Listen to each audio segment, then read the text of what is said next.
Chapter 1714. It's been a while since I went to Mamie's for dinner. I wonder if Mr. Meg will like this. Gloria looked into the mirror and compared which pair of earrings to wear. She blushed and glared at herself in the mirror.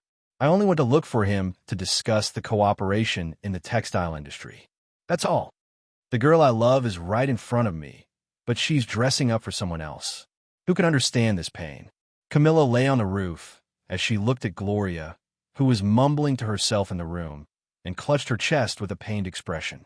No, I can't just sit here and wait for death. I have to do something. Camilla pulled herself together and walked back and forth on the roof. Suddenly, her eyes lit up and she said to herself, "The gift I gave last time was a failure. I'm going to try again this time. Since Miss Gloria likes to make clothes, I'll make one for her myself." Yes, that's it. Camilla looked at Gloria, who was getting ready to go out, and couldn't help but imagine Gloria wearing the clothes that she had made for herself. She would definitely be very touched then, and be successfully captured by him. "I'm so smart." Camilla smiled proudly. She looked at Gloria again and disappeared into a cloud of black mist. Was there something just now?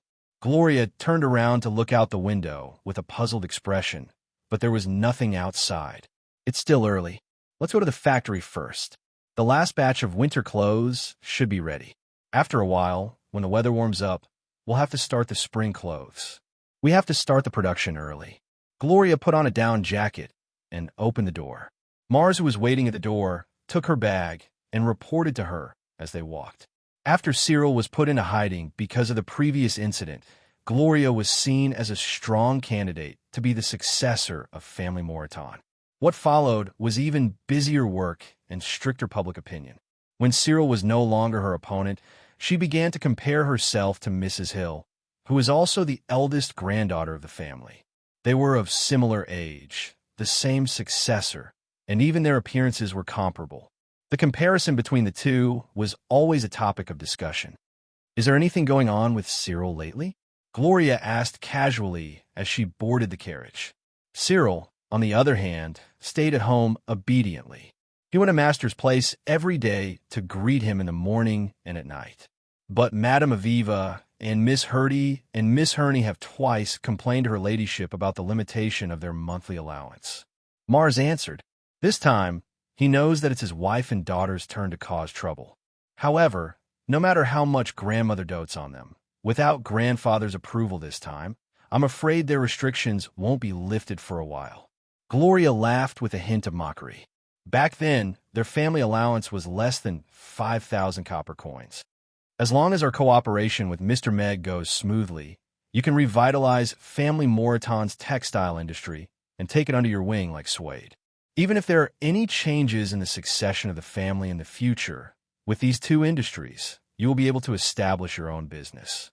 Mars was looking at Gloria with a hint of approval in his eyes.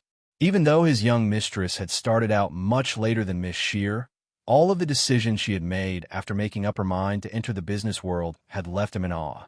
Suede's potential was limitless, and the cooperation with Mr. Meg's textile factory could be a catfish that could disrupt the entire Norland continent's textile industry.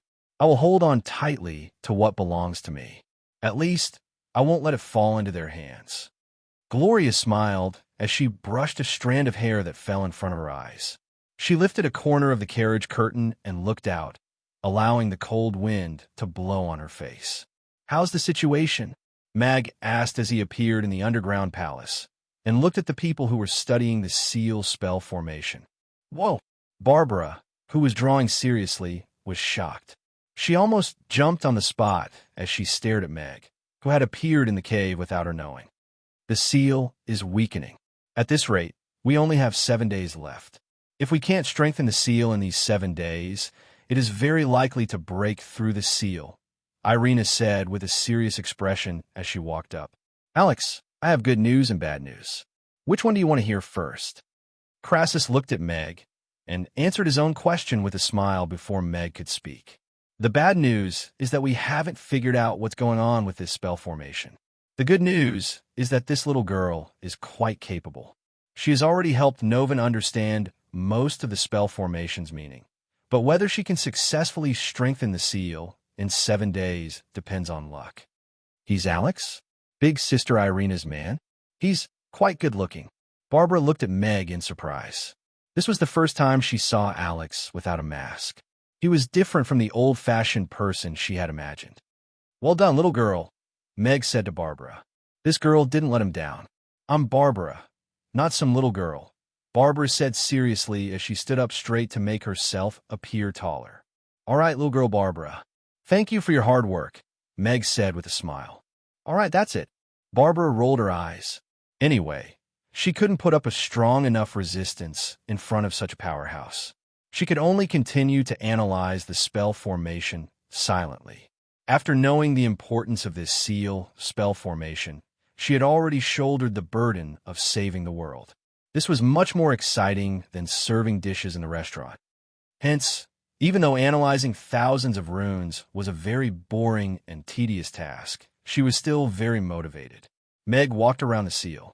Perhaps it was because he had slashed that octopus monster the day before, but ever since he appeared in the cave, the octopus monster's eyes were fixed on him. It was also waving those thick tentacles angrily. If it wasn't for the seal, it would have long entangled him. "Stop looking. I've already used your octopus tentacles to make teppanyaki octopus tentacles. They taste pretty good," Meg said with a smile. Yeah, the octopus monster was instantly enraged.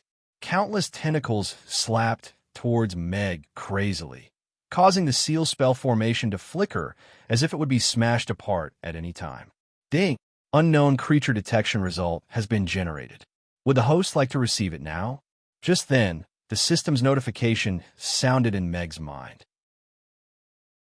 Chapter 17:15. Of course, Meg confirmed it in his mind without hesitation. At the same time, he could not help but complain, "System, didn't you say that the results would be out in 24 hours? It's already been 36 hours. Isn't your efficiency worrying?" The composition of this unknown species is rather complicated and is different from the ingredients that this system has studied in the past. In order to study it, this system has specially developed several advanced equipment and conducted in-depth research on it. Therefore, it's a little over time, but the host need not mind, the system explained. No means no. No need to explain. Meg pursed his lips and opened the test report in his mind. This test report was rather professional. Whether it was the format, content, or testing methods, they all displayed the system's efforts.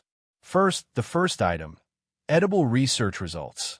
Research has shown that after cleaning the mucus on the surface of this species' tentacles and blanching them, they can be cooked by stir-frying, braising, frying, and other cooking methods. The texture and taste are better than ordinary octopus tentacles, and it's an excellent ingredient. The eyeballs on the tentacles have a more complicated internal structure and are rich in various nutritional elements. They also have several elements that are beneficial to the human body. After consumption, many eye problems can be improved. In summary, the tentacles of this species are extremely malleable and have the characteristic of rapid regeneration. They can be an excellent ingredient for octopus tentacles and roasted octopus eyes. Meg frowned as he looked at this hardcore report. He felt that things were not that simple. Turning the report of a great old one into an ingredient research report, this kind of thing was too. However, it looks pretty good. When can I take out the frozen octopus tentacle and try it? Meg considered it seriously, then rolled his eyes and continued reading. There's a way to eat it, but the main point now is not to eat it. It's how to ensure that I won't be eaten by it. The test report was very long. It listed in detail the various experiments done by the system, including the various methods used to harm it. However, the final result was, after countless experiments by the system, physical damage can only weaken its strength slightly. Among the various magical elements, the light element has a certain restraining effect on it, but it needs to reach a similar amount to be able to completely eliminate it. Meg roughly finished reading this test report. Unfortunately, after the system's test, he had not found a way to restrain it other than holy light magic. This result is a little bad. Meg frowned. The only good thing about this outcome was that it prevented Meg and the others from making meaningless attempts. Although the system has not found a way to kill this species, The system's research has shown that if it is inflicted with physical damage over a long period of time, the accumulated weakening will cause irreparable damage to the creature. The system's voice sounded. What does this mean? Meg frowned. He did not understand what the system meant. After you complete the reinforcement of the seal, the system will build an octopus tentacle processing plant in the sealed area. You're awesome.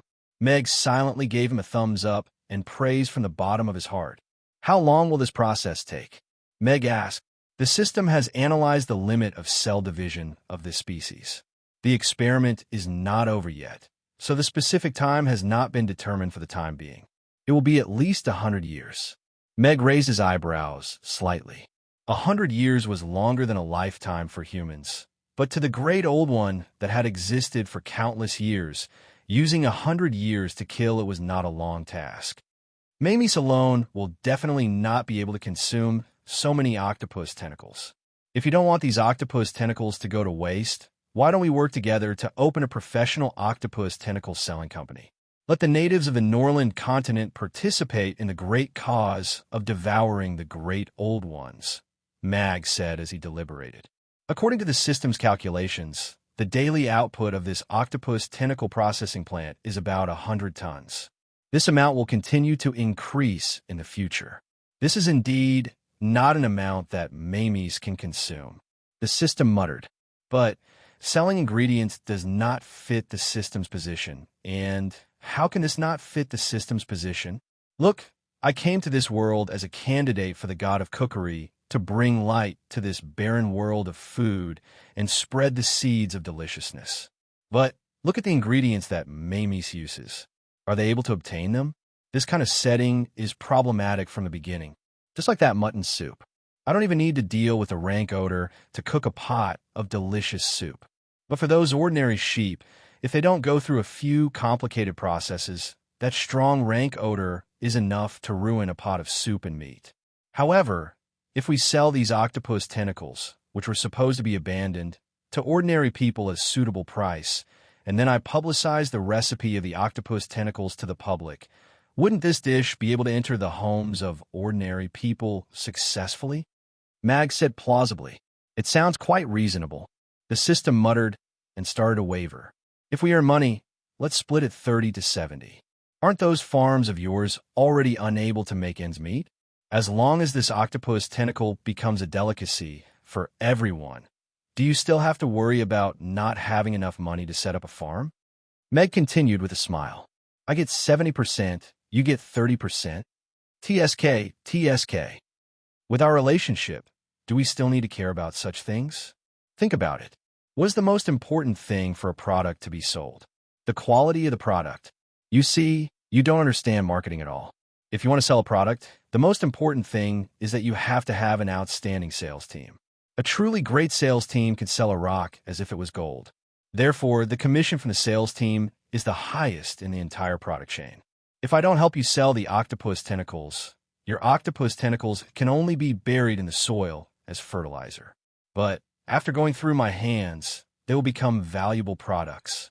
Tell me, isn't it too much for me to take 70%? Sounds like it's quite legitimate. That's right. Come, let's sign the contract first. After your factory is built and put into production, I will open up the sales chain for you immediately. We, father and son, will be invincible together. All right. Meg successfully tricked the system into signing the contract, and then left the underground cave with Irina. He was happy to promote the octopus tentacle series of dishes to improve the quality of life of the Norland continent's people as a whole. He could also earn money at the same time, so why not? Although the system had already agreed to help weaken the power of the great old ones through cutting, 100 years was too long. He couldn't pin all his hopes on the system's octopus tentacle factory. He still had to think of other ways. Normal methods have no effect on this octopus monster. Only your holy light can cause some damage to it. But with your current power, you can't kill it completely, Meg said to Irina after leaving the underground cave. Chapter 17:16. This is the conclusion you came up with after studying that octopus tentacle? Irina looked at Meg suspiciously. Yes. In view of the fact that it's difficult for you to increase your current strength, I've decided to eat it. Meg nodded seriously. You want to eat that, fellow? Irina's delicate brows furrowed. She felt disgusted at the thought of that sticky octopus monster with eyes all over its body, let alone eating it. Yes, after my experiments, this octopus monster's tentacle is actually a very excellent ingredient, and it has the characteristic of being able to grow again. The first batch of tentacles may not taste as good, but the newly grown tentacles will taste very good, and it will be far more delicious than ordinary seafood. Meg nodded. The system used that section of tentacle to cultivate a semi-finished Great Armageddon, and used it to conduct a large number of hardcore experiments. So, you've already eaten it? Irina's expression became a little complicated, and she instinctively took half a step back. As a qualified chef, there's no end to the exploration of ingredients, Meg said calmly. Of course, he couldn't tell Irina about the existence of the system. Irina pondered seriously for a while and asked, Then, have you explored sheep dung before? Meg shook his head slightly and said, No sheep dung, but the cat dung coffee is indeed not bad. So, Ugly Duckling's toilet is so clean every day because... Irina took half a step back again, and her eyes gradually widened. No, Ugly Duckling's toilet is completely cleaned automatically. This has nothing to do with me. This cat dung coffee. Meg looked at Irina, who had a slightly frightened expression, and suddenly realized that she might have misunderstood, so he hurriedly waved his hands. All right, I'll keep the fact that you ate cat dung a secret for you. Irina interrupted Meg with a complicated expression. Thank you. Meg couldn't express his gratitude in words. Now is not the time to discuss whether this octopus monster can be eaten. You said that only my holy light magic can cause substantial damage to it, but it's not powerful enough. But I'm already the only light magic caster on the Norland continent. Doesn't that mean we can't do anything to it? Irina asked with a frown. That seems to be the case for now. Meg nodded. Then how is its head chopped off? Where's the rest of the body sealed? This. Meg was slightly stunned. The octopus monster's head was as big as a small mountain, so its body must be even bigger. How did those people chop off its head and seal it? Perhaps level 10 isn't the true upper limit? Back then, there were magic casters and powerhouses of various races who were more powerful than 10th tier magic casters on the Norland continent, and they worked together to separate and seal these devils. Meg's train of thought gradually became clearer. So, the gods and the legends of various races aren't just legends. They could be a group of top-notch powerhouses above 10th tier that really existed back then. Irina's eyes also gradually brightened. If the goddess of light really existed and could form a connection with you through a spell to give you the power of holy light, then her power must be above 10th tier. Meg nodded. But where can we go to find these gods and ask them to kill or seal these devils that are about to escape? We still can't be sure that these gods can live for countless years like the devils without dying. We also don't know how to ask them to help. We've discussed this problem before. Meg shook his head slightly. Maybe I should make a trip back to the Wind Forest. Regarding the goddess of life, the Elven Queen might know some secrets that others don't. Irina said calmly. And the Tree of Life should be the existence most related to the goddess of life. Meg thought for a while and nodded. I'll get Azzi to bring you there. Okay, I'll set off tonight and be back early tomorrow morning. Irina nodded slightly. Be careful. Helena hates you the most now, Meg said. If there's a chance, I want to slash her with a knife. Irina made a knife hand gesture. Meg returned to the restaurant, poured himself a glass of water, and sat by the window to think. Working hard to find the ancient gods was one way, and how to break through the 10th tier limit was another way to save the world. Of course, his top priority now was to restore his power to 10th tier and then think about how to break through 10th tier. System, I think this main mission is a bit off track. I'm just a candidate for the god of cookery. Why did the mission of saving the world fall on me? Can you correct the normal development of this world, such as getting rid of those superfluous great old ones so that I can focus on being a good chef again? Meg complained in his mind. The host's request is not within the scope of this system's functions, the system replied calmly. Why don't you ask your superiors? If this world is destroyed or falls into war, then I won't be able to complete the ultimate mission of spreading delicacies properly. Meg continued to bluff. In order not be questioned by my superiors, this system will never do such a thing. Do you think I have a gigolo? The system said rather proudly. You don't, but I do. Isn't it just a gigolo? I'll buy it for you. Hee, sorry. The gigolo can't enter the Forbidden City. Meg was a little confused by the system's answer. That's all you need to know. Otherwise, this system might be dealt with too. Before Meg could ask, the system had already covered his mouth. Meg frowned slightly and realized that things were not simple.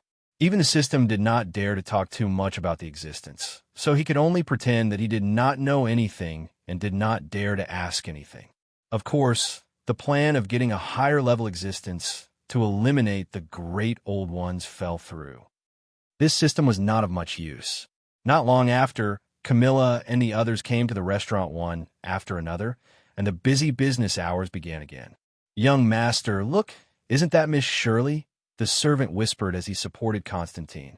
Don't support me. I can do it myself. Constantine shook off the servant's hand and stared at the beautiful girl standing behind Meg at the entrance of the restaurant with teary eyes. That was the girl he missed day and night, and he finally saw her again. Complicated emotions surged in his heart. He wanted to rush over and hug her tightly, and then tell her how much he missed her. However, the self-cultivation of a gentleman made him try his best to maintain self-control. He tidied up his clothes. Although they did not fit him well due to his sudden weight loss, they still did not cover up his temperament. He slowly walked forward with the group and finally stepped into the restaurant entrance. He stood in front of Shirley and suppressed his excitement as he looked at Shirley with deep affection. Constantine's story had recently become a much-told story in Mamie's. This licentious young master had successfully washed his name clean and became the affectionate prince that everyone praised. Today, the male and female leads finally met again. Many people looked at this scene with anticipation. Chapter 17:17.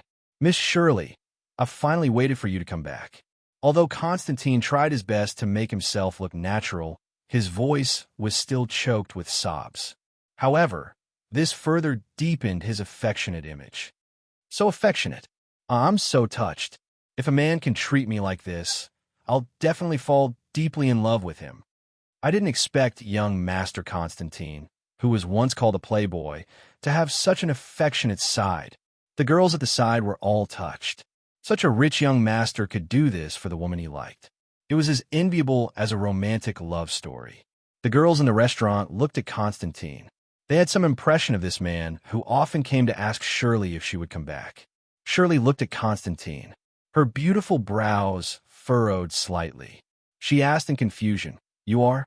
The restaurant suddenly fell silent. The girls who were waiting for the two of them to get married widened their eyes. They looked at Shirley in disbelief. The men looked at Constantine sympathetically. This was a most unfortunate thing for a man. Yes, although Constantine appeared to be very affectionate and even looked haggard because of her, he was a very bitter man. But what no one would have thought was that he was not only a bitter man, but also a sad man. Shirley actually didn't know who he was. So all this time, he had been getting thinner and thinner because of her. He had become so pitiful because of her. It was just one-sided love. She didn't even know about it. She didn't even know he existed. Too tragic. Meg sighed. He wasn't too surprised by this result. Some people like to be infatuated and moved by themselves. They didn't consider the actual situation at all. They always thought that they were Liang Shanbois, and the other party had to be Zhuang Tai. They thought that their one-sided love was great. They didn't eat or drink, and the other party would be moved to tears when she saw how haggard they were. Then, she would marry no one else. Meg felt sympathy for Constantine. After all, he probably wouldn't have thought that he liked a trap. It would be fine if this didn't happen. If it did, who knew who would be doing who on their wedding night? TSK. The stillness in the air and Constantine, who looked as if he had been struck by lightning, made the atmosphere a little strange. People looked at Constantine sympathetically. Although this outcome was unexpected, it was more in line with the situation of ordinary people. "Uncle, it seems like you're not even a spare tire," Amy reminded him softly as she licked her ice cream. "Gotcha." Everyone seemed to hear the sound of a heart breaking. Although he wanted to fly into a rage, leave in a huff, or even kill himself on the spot, Constantine felt his heart melt once again when he looked at Shirley's innocent face. He began to blame himself deeply. This guy looks a little wretched, but why do they look like they're looking forward to us being together? How disgusting. I have to stay away from him. Shirley looked at Constantine with a frown. Her expression was doubtful and vigilant. How could I scare Miss Shirley? None of this was her fault. She's so cute. She should be taken good care of. Constantine blamed himself in his heart. He quickly adjusted his state of mind and looked at Shirley affectionately again. He extended his right hand and said, "Hello, Miss Shirley. Let me introduce myself again. I'm Constantine." "Oh." Shirley glanced at his hand and answered indifferently, "It's all right. All pretty girls have their own personalities, let alone Miss Shirley. At least this time, she should remember my name." Constantine retracted his hand awkwardly, but he quickly thought happily in his heart. "It's all right. Pretty girls all have their own personalities, not to mention Miss Shirley. A bootlicker has nothing." Meg looked at Constantine with pity. Some people just didn't cherish what they could get easily, but couldn't let go of what they couldn't get. Constantine's little episode didn't dampen the customer's enthusiasm for the food. After Constantine took his seat, the line continued into the restaurant and began to order. "Young master, you've improved a lot. This must be Miss Shirley's test for you," and you accepted it calmly. "You must have left a very gentlemanly and beautiful impression in her heart." The servant sat down across from Constantine and smiled as he looked at Constantine's expression. "Now that you mention it, it does seem to make sense." Constantine's eyes lit up, and he nodded thoughtfully. "Yes, so you must eat well to nourish your body and regain your former masculinity. Otherwise, Miss Shirley might not be interested in you," the servant said with a smile. The servant hurriedly said with a smile. He secretly wiped his sweat. Luckily, his young master didn't seem too smart when it came to Miss Shirley. If he went back and couldn't think straight because of this, he would definitely be skinned alive by his master. "You're right. Such a body is indeed not worthy of Miss Shirley." Constantine nodded. He flipped open the menu and scanned it. Then he said, "I want to order a helping of Buddha jumps over the wall, a helping of spicy cicada monkey, a helping of red braised pork, and a helping of black pepper steak." "All right, I'll order it for you later," the servant replied with a smile. This was the first time the young master had taken the initiative to eat more during this period. It was really a good start. There are a lot of people as usual. Gloria got down from the horse-drawn carriage and lamented when she saw the long line at the door. "The charm of delicious food is irresistible, just like Suede's clothes," Mars said with a smile. "Yes. Not only can Mr. Meg satisfy women's taste buds, but he can also design clothes that make them go crazy. What a magical man." Gloria nodded in agreement. "Yes." Mars glanced at Gloria with a smile on her face. "Let's go. If we're any later, we might not be able to get in tonight's queue." Gloria quickened her pace and walked towards the back of the line. Mars caught up with her and asked softly, "I've brought you the reports for the past few days. Do you want to look through them when you're in the queue?" "No need. I'll look at them when we get home." Gloria shook her head slightly and said with a smile, "Isn't it interesting to line up at Amy's?" Mars glanced at the middle-aged man who was arguing over which was the king of roast beef kebabs or mutton kebabs. He put away the documents with a smile. It was indeed not suitable to look at documents in such an occasion, but it seemed like Miss Shirley would have to stay up late again tonight. Bookhouse Reading Website. Chapter 1718. With the introduction of the mutton kebab, Mamie's barbecue business had gained a new member. The customers who loved barbecue had already paired their meals with spicy grilled fish, spicy grilled beef kebab, and mutton kebab. With a glass of cold beer, they could chat with their friends for the whole night. Vivian didn't drink beer, but that didn't stop her from eating the grilled fish and the kebab. When it was too spicy, she would take a sip of the juice she brought. "Say, Are you really not going home for the new year? Vivian asked Luna, who was carefully picking shark fins as she held a mutton kebab in her hand. The new school building is almost done. We have to let the children start school on time after the new year. Although it's almost the new year, there are still many things to do. Luna shook her head. She put the fish in her mouth and smiled contentedly. Besides, I just went back to Rodu a while ago. It's fine if I don't go back for the new year. You just like to take everything on yourself. Vivian rolled her eyes. She knew her character, so she didn't try to persuade her. How about you? How did you feel about the exam yesterday? Did you make it to the interview? Luna asked with a smile. Of course, I made it to the interview. Who am I? I'm Vivian. Vivian took 2 bites of the mutton. Her mouth was full, but she didn't look as confident as she sounded. I heard that there are many more people who signed up for the written exam this time than in the past, Luna said with a smile. But the number of people who were admitted is also many times higher, Vivian emphasized.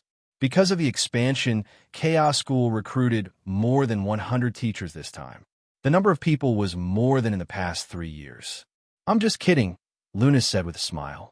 Vivian suddenly leaned forward and whispered, speaking of which, have you made any progress with Mr. Mack recently? What progress? Luna blushed. She glared at Vivian and said, don't talk nonsense. Mr. Meg is a righteous person. I didn't say he's not righteous, but you still have little boss to keep in touch. But is the end-of-term performance in 2 days? Didn't you find a chance to talk about the gala? Vivian continued, unwilling to give up. Mr. Meg should be there. Luna glanced in the direction of the kitchen. Perhaps it was because Mr. Meg was too busy. She rarely saw him recently. That's great. This is an opportunity. After the party is over, grilled fish can't shut your mouth, can it? Luna scoffed as she placed a large piece of grilled fish into Vivian's bowl. All right, I'll eat my fish obediently. I won't worry about our teacher, Luna. Vivian shrugged and continued to eat her fish. Luna looked over Vivian's shoulder and saw the busy figure in the kitchen. That well-defined side profile, that slender and muscular figure, and that smooth and fluid movement, sorry. Luna suddenly realized that her gaze was too direct and intense. She hurriedly withdrew her gaze and lowered her head to eat, but her face was still very red, as if it had been burned. Vivian glanced at Luna, and a faint smile appeared on her face. She said she didn't like it, but she clearly liked it very much. Teacher Luna, you came to eat grilled fish with big sister Vivian. Amy walked over to Luna with Ugly Duckling in her arms with a smile. Yes. Luna looked up at Amy with a gentle smile. She patted Amy's head and pinched Ugly Duckling's chubby cheeks. Little Amy, long time no see. I'm sorry, but I don't know where my teacher went recently, so I didn't go to school. I'm learning magic from Big Sister Cece at the magic potion shop next door. Amy shrugged with a resigned expression as she said, teachers these days have all learned how to skip classes. Luna and Vivian were both amused by Amy's animated expressions and actions. Little Amy, let me hold your fat cat. I've never held such a fat cat before. Vivian looked at Ugly Duckling in Amy's arms with a covetous expression. Meow. Ugly Duckling turned its face away and rolled its eyes at her with disdain. Wow, it's so cute when it rolls its eyes. Vivian's eyes lit up. Big sister Vivian, do you like Ugly Duckling? Amy looked at Vivian with a skeptical expression. That's right. Vivian nodded and looked at her expectantly. Every time she came to eat, this adorable fat cat wouldn't even look at her. However, the more it acted like that, the more she wanted to hold it in her arms and give it a good hug. It was a round, fat cat with a body of unique golden fur. It was so adorable. All right, I'll let you play with it for a while. Amy handed Ugly Duckling over. Wow, it's so soft and warm. Vivian carefully picked up Ugly Duckling, and she felt as if she were holding a soft and warm pillow. Its golden fur was even softer than the finest mink fur, and she felt as if her heart were about to melt as she held it in her arms. She could only hold it carefully against her chest. Meow. Ugly Duckling was initially a little reluctant, but it rubbed its head against the girl's soft chest with an apologetic expression as it squinted its eyes and meowed. You're even worse than a cat. The surrounding men all looked at it with mixed emotions. Wow, wow, wow, it's so cute. Vivian put on a motherly smile as she hugged Ugly Duckling's chubby face and kissed it on the forehead. Ugly Duckling suddenly opened its eyes and stared at Vivian with a horrified expression. It then slowly turned toward Amy with an innocent expression, as if it had just been violated. I'm being despised by a cat again? Vivian blinked. Big sister Vivian, do you like it? You're just lusting after its body. Amy took Ugly Duckling back from Vivian's arms and wiped its forehead with her sleeve as she consoled. It's all right, Ugly Duckling. Even if you lose your virginity, I won't despise you.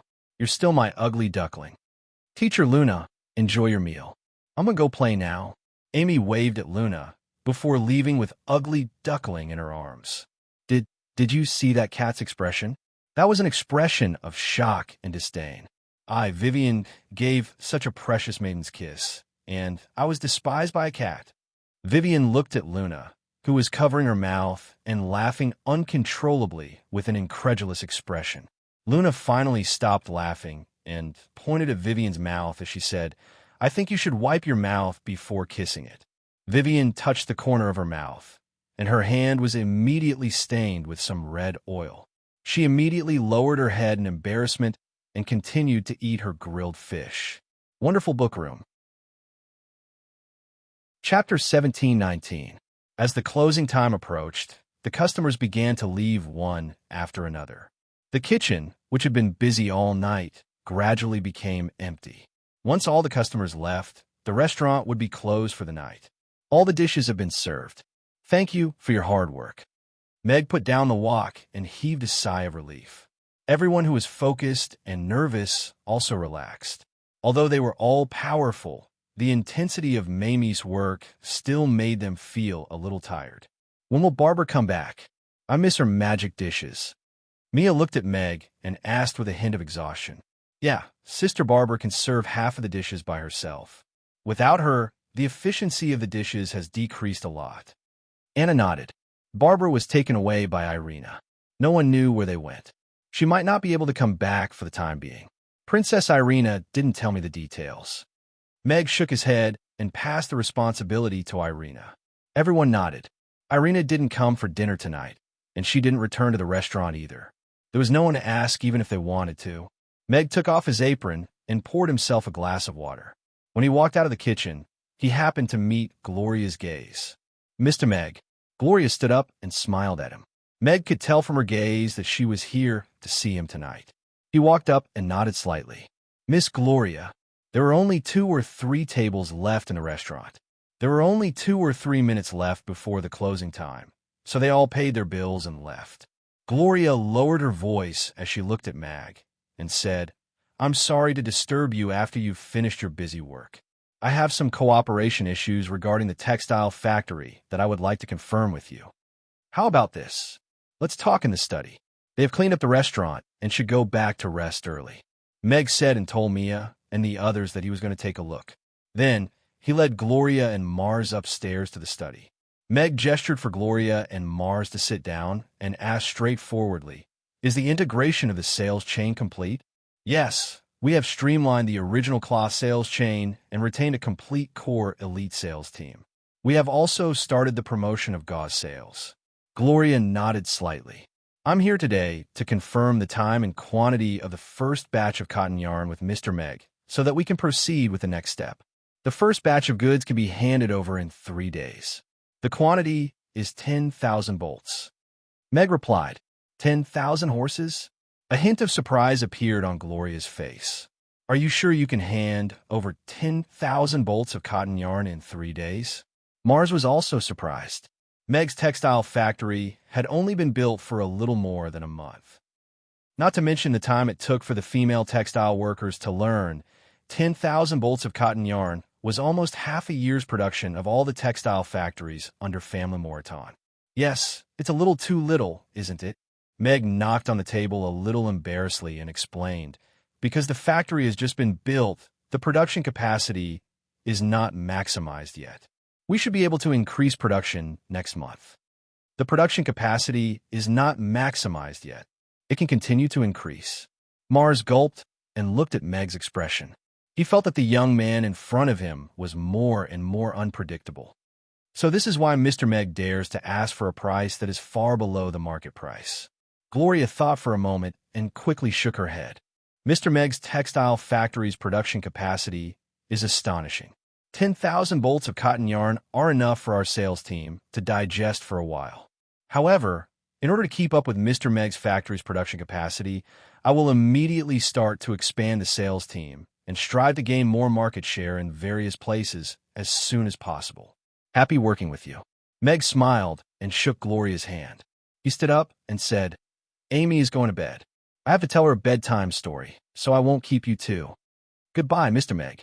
Gloria nodded slightly and said goodbye to Amy, who was dozing off with ugly duckling in her arms at the door. She then went downstairs with Mars.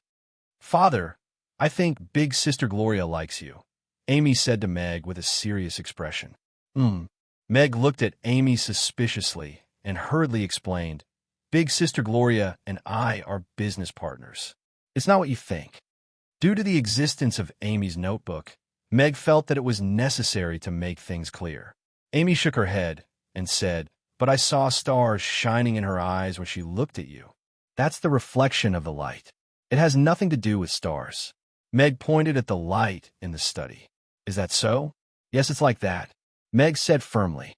He walked to the door and picked up Amy and gently said, Let's go.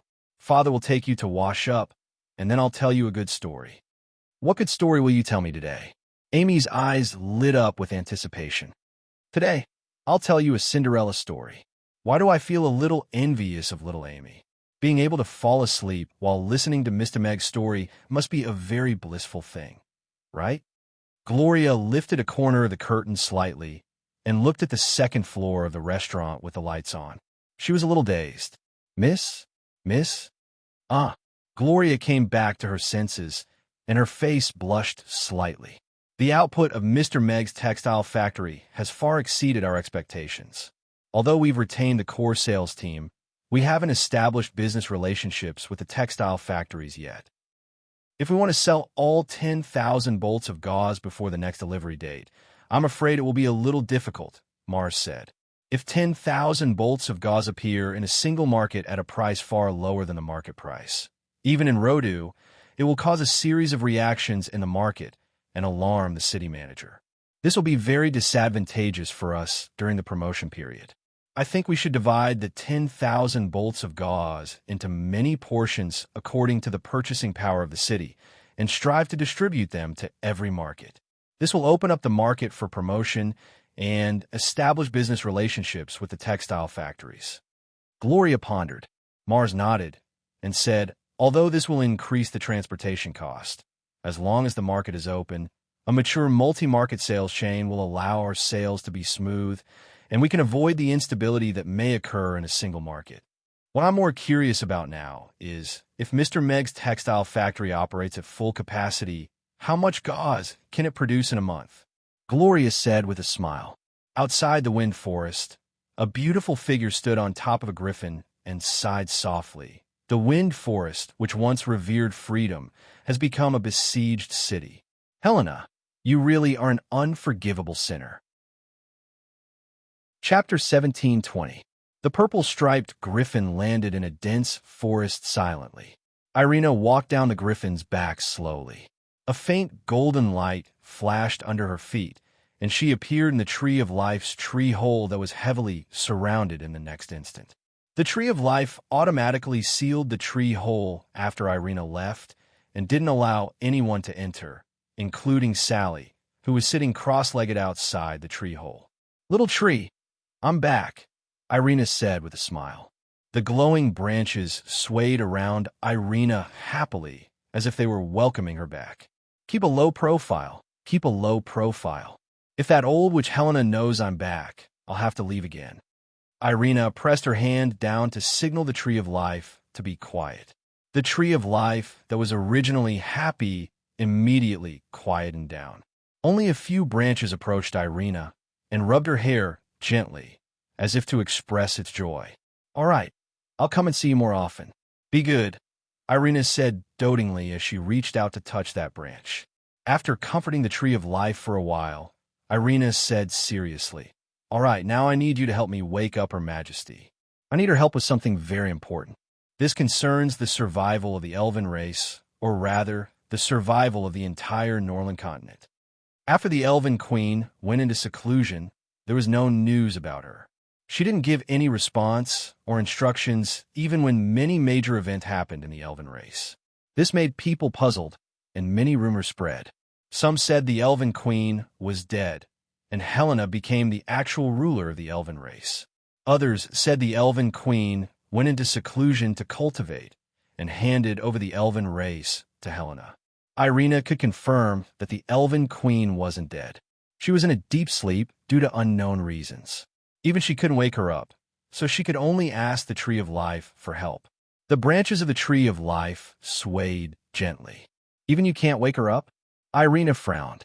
It seemed like the elven queen's situation was worse than she had expected. After a moment of silence, she said, Then do you know how to establish a connection with the goddess of life? It's a connection that's deeper than life magic. We need her help. Ding! As the branches swayed, the melodious sound of wind chimes suddenly rang out. Irina subconsciously closed her eyes. In a trance, she seemed to see some scenes flashing through her mind like a painting, as if a vast history was unfolding before her eyes. She saw the elves building a city in the wind forest. She saw the elves fighting bravely to drive the demons out of the forest. She saw the cruel and bloody racial war, and she saw the elves living in the forest without any worries. This was a flashback history. The elf clan had once been a powerful deterrent, but they had also been oppressed because they were weak. However, they had never given up on their pursuit of freedom. And in this vast history, the Tree of Life was like a stabilizing needle, forever standing in the center of the wind forest, witnessing the development of the elves. Finally, the image froze on top of a pile of ruins. It was a stretch of black, scorched earth, with almost no green plants to be seen. Even the cruel racial war did not bring about such a terrible end to the wind forest. A beautiful elf with long silver hair appeared on the wasteland and planted a seed with her own hands. Irina knew that it was the Tree of Life, and that beautiful elf with long silver hair should be the goddess of life. It was just that the elf's appearance was a bit blurry, and only her outline could be seen. So you really are the hope planted by the goddess of life, and you have protected the elves for countless years. Irina murmured.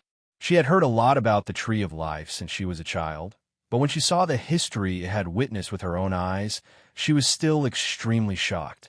The image gradually faded, leaving only a boundless white space. Irina was in the middle of it. Looking around, it was empty and lonely. Where is this? Irina asked aloud. Her voice seemed to travel very far, but there was no response. She did not panic. The Tree of Life could not hurt her. But she did not know why the Tree of Life let her see the history of the elves rise and fall, and then brought her here. Irina.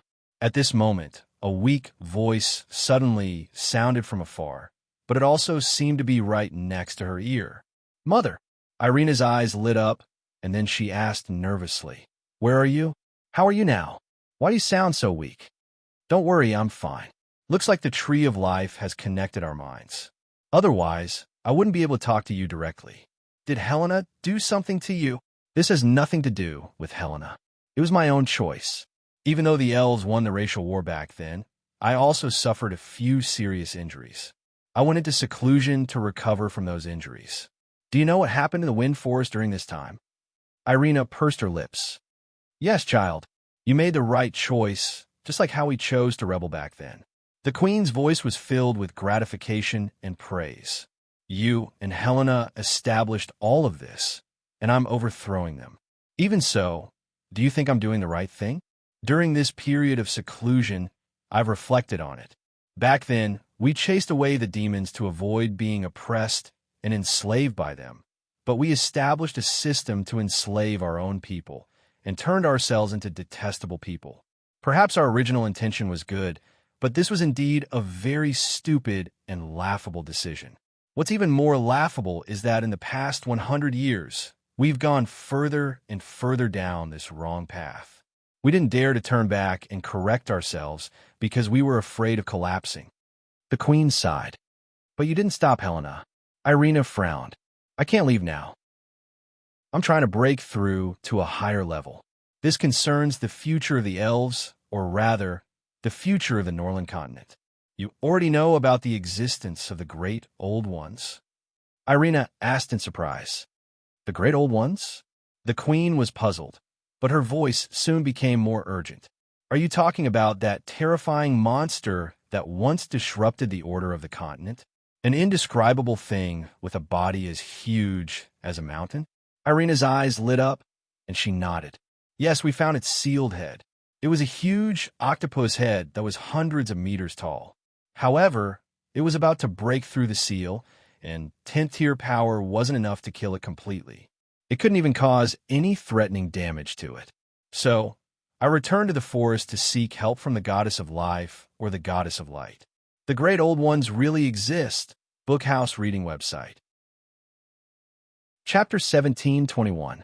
When the Great Old Ones return and the gods awaken. Irina, you have to find the place where the gods are sleeping and wake them up to protect the Norland continent again, the Elven Queen said. The place where the gods are sleeping? Irina frowned. Yes.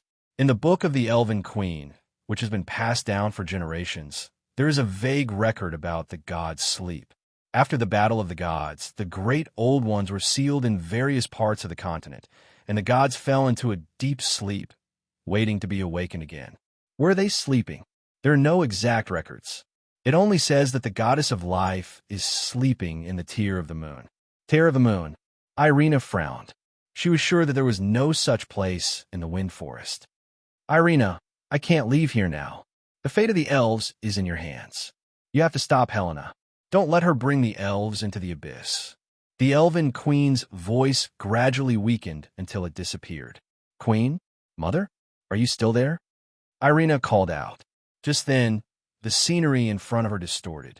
In the blink of an eye, she had reappeared in the hole of the Tree of Life. Thank you, little tree. I have to go now. I'll visit you again next time, Irina said with a smile as she reached out to touch a willow branch. The branches of the Tree of Life swayed gently around Irina, as if they were reluctant to part with her. That little girl outside is actually not bad. You can play with her when you're bored. Irina looked in the direction of the tree hole. Sally was sitting cross-legged under the tree with a sincere expression. I'll be back, Irina said before disappearing into the tree hole. That is, Sally, who was sitting cross-legged under the Tree of Life, opened her eyes instinctively.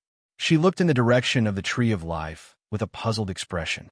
She seemed to have felt a strange magic wave. However, just as she was about to close her eyes again, she saw a fluorescent branch slowly reaching toward her in disbelief. It circled around her as if it was sizing her up. Sally's expression immediately became nervous and expectant. After becoming the princess of the elven race, one of the most important things was to gain the approval of the Tree of Life. Only by obtaining the approval of the Tree of Life would one be qualified to become the Queen of the Elves. This was a rule left behind by their ancestors. She had been sitting cross-legged under the Tree of Life for several days, but the Tree of Life had never shown any signs of intimacy with her, let alone allowing her to enter the tree hole. She didn't expect that he would take the initiative to contact her today, which really surprised her. The scene below the Tree of Life was quickly reported to the Starry Sky cave abode. I was right about Sally. Only she can replace Irina. Helena looked at the image of Sally interacting with the Tree of Life in the crystal ball, and said with a smile, as long as she gains the approval of the Tree of Life, she can become the queen of the elven race. At the same time, Irina appeared in an ancient library. A golden light flashed, and all the ancient books on the bookshelves disappeared. At the same time, she also disappeared from the library. Irina. Helena's expression changed abruptly, and the image in the crystal ball instantly switched to an empty library. Roar! Right at this moment, a loud roar suddenly sounded in the forest. Helena, I'm just going home to get a few books. Don't be so anxious. Irina's sarcastic words sounded in the sky above the wind forest. Then, she left behind a purple afterimage and disappeared without a trace. Your Majesty, this array formation cannot be repaired. According to the ancient books, the ancient array formation below the palace leads to the endless abyss. Once it is opened, it will awaken the terrifying demons and bring about a destructive disaster to the Moon Nation. In the underground palace of the Moon Nation, an old official knelt on the ground and shouted at the top of his lungs to the king of the Moon Nation. The array formation in the center of the underground palace was almost repaired, and dozens of array formation masters were busy finishing up. Hearing this, they gradually stopped what they were doing and looked at the king, who was standing outside the array formation. If that's the case, then all the more we have to repair the array formation as soon as possible. Barbara has already been teleported away from this array formation for several months. Right now, she is most likely being tortured by the demons. How can I let her suffer alone? The king said with a resolute expression. I am the king and also a father. Even if there really is a demon behind the teleportation array formation, I will lead the Moon Nation's cavalry to destroy it. Your Majesty, that old official still wanted to say something. I have already made up my mind. If you have the time to cry here, why don't you immediately lead the historians to read the ancient books and find out where this teleportation array formation leads to, and what that demon is? The king shouted coldly. Yes, that old official was taken aback. He bowed to the king and quickly got up to leave. Barbara, you have to hold on. Father will come to save you soon. The king clenched his fists and looked at the teleportation array with a serious expression. This barbecue skewer isn't very good. It's soulless, old, and dry. Also, there's too much salt. Barbara sat on a square rock, holding a skewer of pitch-black meat in her hand as she spoke in disdain while eating. Ahem, ahem. Actually, I was also an expert in barbecue when I was young. However, there's nothing in this cave, so my barbecue might not be that good, Crassus said awkwardly. The meat you barbecued when you were young was even worse. Julian sneered as he held an ice knife in his hand and carefully cut the charred skin of the meat skewer. You guys are just spoiled by Mr. Mac. I think this barbecue skewer is not bad, Novin said with a smile as he sat on the edge of the teleportation array formation. See, this is my soulmate. Crassus beamed with joy. No, from tomorrow onwards, I want to eat takeout from Mamie's. I'm risking my life to save the world here, and I still have to eat such disgusting barbecue skewers. This is too unreasonable, Barbara said seriously as she secretly observed Crassus and Julian's expressions. I agree. Let's leave this matter to the Grey Temple or the City Lord's Castle. They have to arrange the logistics for us. How can we let a 10th-tier magic caster roast meat by himself? Crassus nodded. I really want to eat beggar's chicken now. But can Mamie's deliver takeout? Novin asked. The only delivery man has been sent back to be the chief because he often gets lost. Barbara sighed. It's okay. Leave this to me. You guys eat first. I'll go out for a while. Crassus left excitedly. It would be great if I could eat soy milk and youtiao when I wake up tomorrow morning.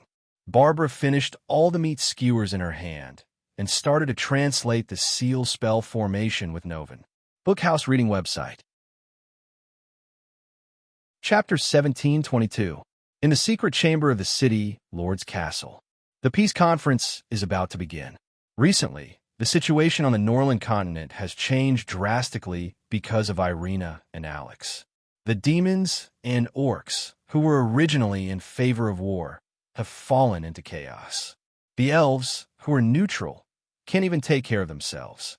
Currently, only the Roth Empire has retained its full strength. This is undoubtedly good news for us. Roland tapped his finger on the map on the table in front of him. I just received a letter from the Dragon Tribe today. They've invited us to host a meeting between all the species in Chaos City before the peace conference begins. They hope that we can reach a new peace agreement. Michael pushed a letter with a golden dragon claw imprint toward Roland. The dragons have always been neutral. Why would they make such a request? Roland was shocked. He picked up the letter on the table and opened it. After a while, Roland put down the letter in his hand and gravely said, It seems like the dragons already know about the existence of the devil. Michael didn't look relaxed, either. He shook his head slightly and said, We're still not sure how much they know about this. Instead of calling it the devil, I think Alex's title of Great Old Ones is more accurate. These terrifying fellows who survived from ancient times used to dominate our world, and they're still trying to break free from the seal and dominate our world again. If those fellows knew how terrifying the Great Old Ones were, they might not want to start a war among the races again, just for a little territory. You want them to see that fellow personally? Michael's eyes lit up, but he hesitated again. Roland nodded and said, "We can host a secret meeting of all the races in advance at the request of the dragons. They might only know the preciousness of peace after experiencing real fear. Only then will they know what kind of terrifying enemy the various races of the Norland continent have to face." Michael pondered for a while and then nodded. "All right, I'll draft the invitation now and invite the various races to send representatives to attend the closed-door meeting. Do we still hold it at Mr. Mack's place this time?" Roland asked. "I think he'll agree," Michael said with a smile. After coaxing Amy to sleep, Meg stood in front of the floor-to-ceiling window and looked out with a worried expression. Irina going to the wind forest was tantamount to stepping into a tiger's den. Although Ozzy was with her, he was still worried. But with her temperament, he couldn't stop her. "Are you worried about me?" At this moment, a voice suddenly sounded from behind him. Meg was slightly stunned. He turned around and looked at Irina, who had appeared in the room. He nodded honestly. "Fisk, am I that weak? Do you have to worry about returning home?" Irina pursed her lips. "It seems that my worries were unnecessary." There was a smile on Meg's face. Irina probably didn't have a direct confrontation with Helena, so there were no injuries on her body. He then asked, "Did you find anything?" "I didn't find the goddess of life. Little Tree doesn't know how to find her either." Irina shook her head slightly. "But I had a short conversation with the queen. She gave me some information about the gods. She said that the gods all fell into a deep sleep after the battle with the demons. When the demons wake up, they must be awakened to save the world." "Deep sleep? Awaken?" Meg frowned. "Yes, she said that the goddess of life is sleeping in the tear of the moon." Tear of the moon. Meg frowned even more. "I've never heard of this place, but I might be able to get some information from the city lord's castle." Irina waved her hand, and a pile of ancient books appeared on the ground. "These are the ancient books I took from the Elven Library. Some of them are related to arrays, but I'm not interested in them. I don't know if they can help to repair arrays. You can send them to them. It'll be good if they can help." Meg nodded. "Then I'll make a trip." Irina nodded. With a wave of her hand, more than 10 ancient books disappeared from the ground. Her figure also disappeared with a flash of golden light. "She's really swift and decisive." Meg shrugged and went to take a hot bath. When he came out of the bathroom in a bathrobe, Irina was standing by the window with a glass of red wine in her hand. "Do you think it's tiring to carry the rise and fall of an entire race on your shoulders?" Irina said calmly without looking back. "Maybe." Meg looked at Irina and nodded slightly. "That's a very heavy responsibility. It's so annoying. Back then, I tried every possible way to get rid of this responsibility." Irina laughed self-deprecatingly. Suddenly, she turned to look at Meg. "But now, it seems like I have to pick it up again? You've already picked it up from the moment you decided to form the Night Elves." Meg looked at her with a smile. "This time, I'll carry it with you." "Ow!" Irina took a step forward. Her red lips were like wine, exhaling a warm breath with a slight wine fragrance. Meg took a deep breath and reached out to pick up an ancient book behind her. With a serious expression, he said, "I'll stay up late to read the ancient books. Maybe I can find some information about the tear of the moon and the slumber of the gods." "Idiot!" Irina looked at Meg, who entered the study with the book and locked the door. She stomped her feet in annoyance. "Who can handle this?" Mag leaned against the door and heaved a sigh of relief. He smugly murmured to himself, "I almost fell for it. Luckily, I managed to keep my head clear. If I had a second child at this time, I would really be done for." The next morning, while Meg was still preparing for the opening, Michael came. "What brings the city lord here so early in the morning?" Meg looked at Michael in surprise. "Mr. Mack, it's like this. I want to book an important meeting at Mamie's in 3 days. Is that possible?" Michael looked at Meg and said with a smile, Important meeting? Meg was puzzled. The peace conference between the races should be 15 days later, and it was impossible for a conference of that scale to be held at Mamie's. Then, what was this important meeting of Michael's? Yes, the City Lord's mansion is planning to hold a closed-door meeting between the races in advance to discuss the peace treaty. Michael lowered his voice slightly and quietly put a secret letter into his pocket. Mag glanced at Michael. It was clear that he had bypassed Dicus to inform him of this important news. After a brief moment of contemplation, he nodded with a smile and said, "All right, in that case, Mamie Restaurant's holiday in 3 days will be reserved for the City Lord." End of chapter. Chapter 1723. After Michael left, Meg went upstairs and took out an envelope. There was a check for 300,000 copper coins and a short letter inside. It briefly described the level of the meeting that was going to be held 3 days later. Tacky. Meg kept the check carefully. He was surprised that the giant dragons actually took the initiative to mediate the relationship between the various races in an attempt to maintain peace on the Norland continent. It seems like the giant dragons are also afraid of the great old ones. Meg crushed the letter and threw it into the rubbish bin before going downstairs calmly. "Father, we're holding the end-of-term party tonight. You'll be there, right?" Amy asked as she hugged Meg's waist from the back seat of the bicycle. "Of course. This is what I promised you before," Meg said with a smile. "What about Mother? Is she free?" Amy continued to ask. "She might be a little busy." Meg hesitated slightly. "Irina went out again this morning. The elves, the night elves, and the great old ones. There were a lot of things that she needed to deal with and take care of." He wasn't sure if Irina would be free to attend Amy's end-of-term party. "All right." Amy was slightly disappointed, but she quickly said sensibly, "It's okay. I know she's very busy. I'll dance for her when I come back tonight." "Good girl." Meg sent Amy to chaos school. Crassus and Julian were busy dealing with the great old ones these days, so they had no time to teach Amy. Today was the last day of classes in the school, and the end-of-term party would be held at night, so Amy requested to attend the class herself. "Good morning, little Amy." "Hello, Mr. Meg." Meg's bicycle had just stopped when a gentle voice sounded from his side. "Good morning, Teacher Luna." Amy jumped down from the bicycle and rushed to Luna happily. "Hello, Teacher Luna." Meg also smiled at Luna. "Amy wants to attend the last class of the semester with her classmates today, so I sent her to school." Luna understood and nodded slightly. "All right, don't worry. I'll arrange it for her." "Thank you." Meg bade them farewell and rode away on his bicycle. "Let's go, little Amy." Luna retracted her gaze and held Amy's hand as they walked into the school. "Teacher Luna, will today's party be very lively?" "That's right. All the students and their parents in the school will attend. The entire hall will be filled."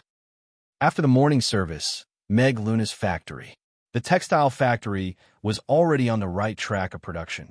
Dozens of steam engines were running at full power, driving dozens of steam textile machines to work without rest, ensuring the continuous production of high-quality gauze. The elves, who possessed magical power, easily mastered the operation skills of the machine and kept the machine at the highest efficiency. Of course, in addition to the machine workshop, there were already 5,000 trained elven weavers in the handmade textile workshop. They used the textile machines that Meg had modified, and they worked at a spinning efficiency dozens of times higher than that of ordinary female weavers. They provided nearly half of the textile factory's output. Next to the textile factory, the second phase of the factory was under construction. Meg had already ordered a batch of new steam engines from Mr. Hill. It was estimated that after the second phase of the factory was completed and put into production, the textile factory's output would increase by 3 times. That would be a terrifying output. Ashley followed behind Meg and said calmly, "The first batch of 10,000 bolts of gauze has been counted and stored in the warehouse. They can be handed over at any time." Irina handed over the textile factory to this capable guard captain as the focus of the employment program for the Night Elves. Meg agreed with this and appointed him as the director of the textile factory. Recently, Meg Luna was indeed very satisfied with Ashley's ability. Other than building the factory and teaching the use of the steam spinning machine, He was almost a hands-off boss. The handmade spinning workshop was suggested by Ashley, and it was set up with extremely high efficiency. It doubled the production capacity of the textile factory. Very good.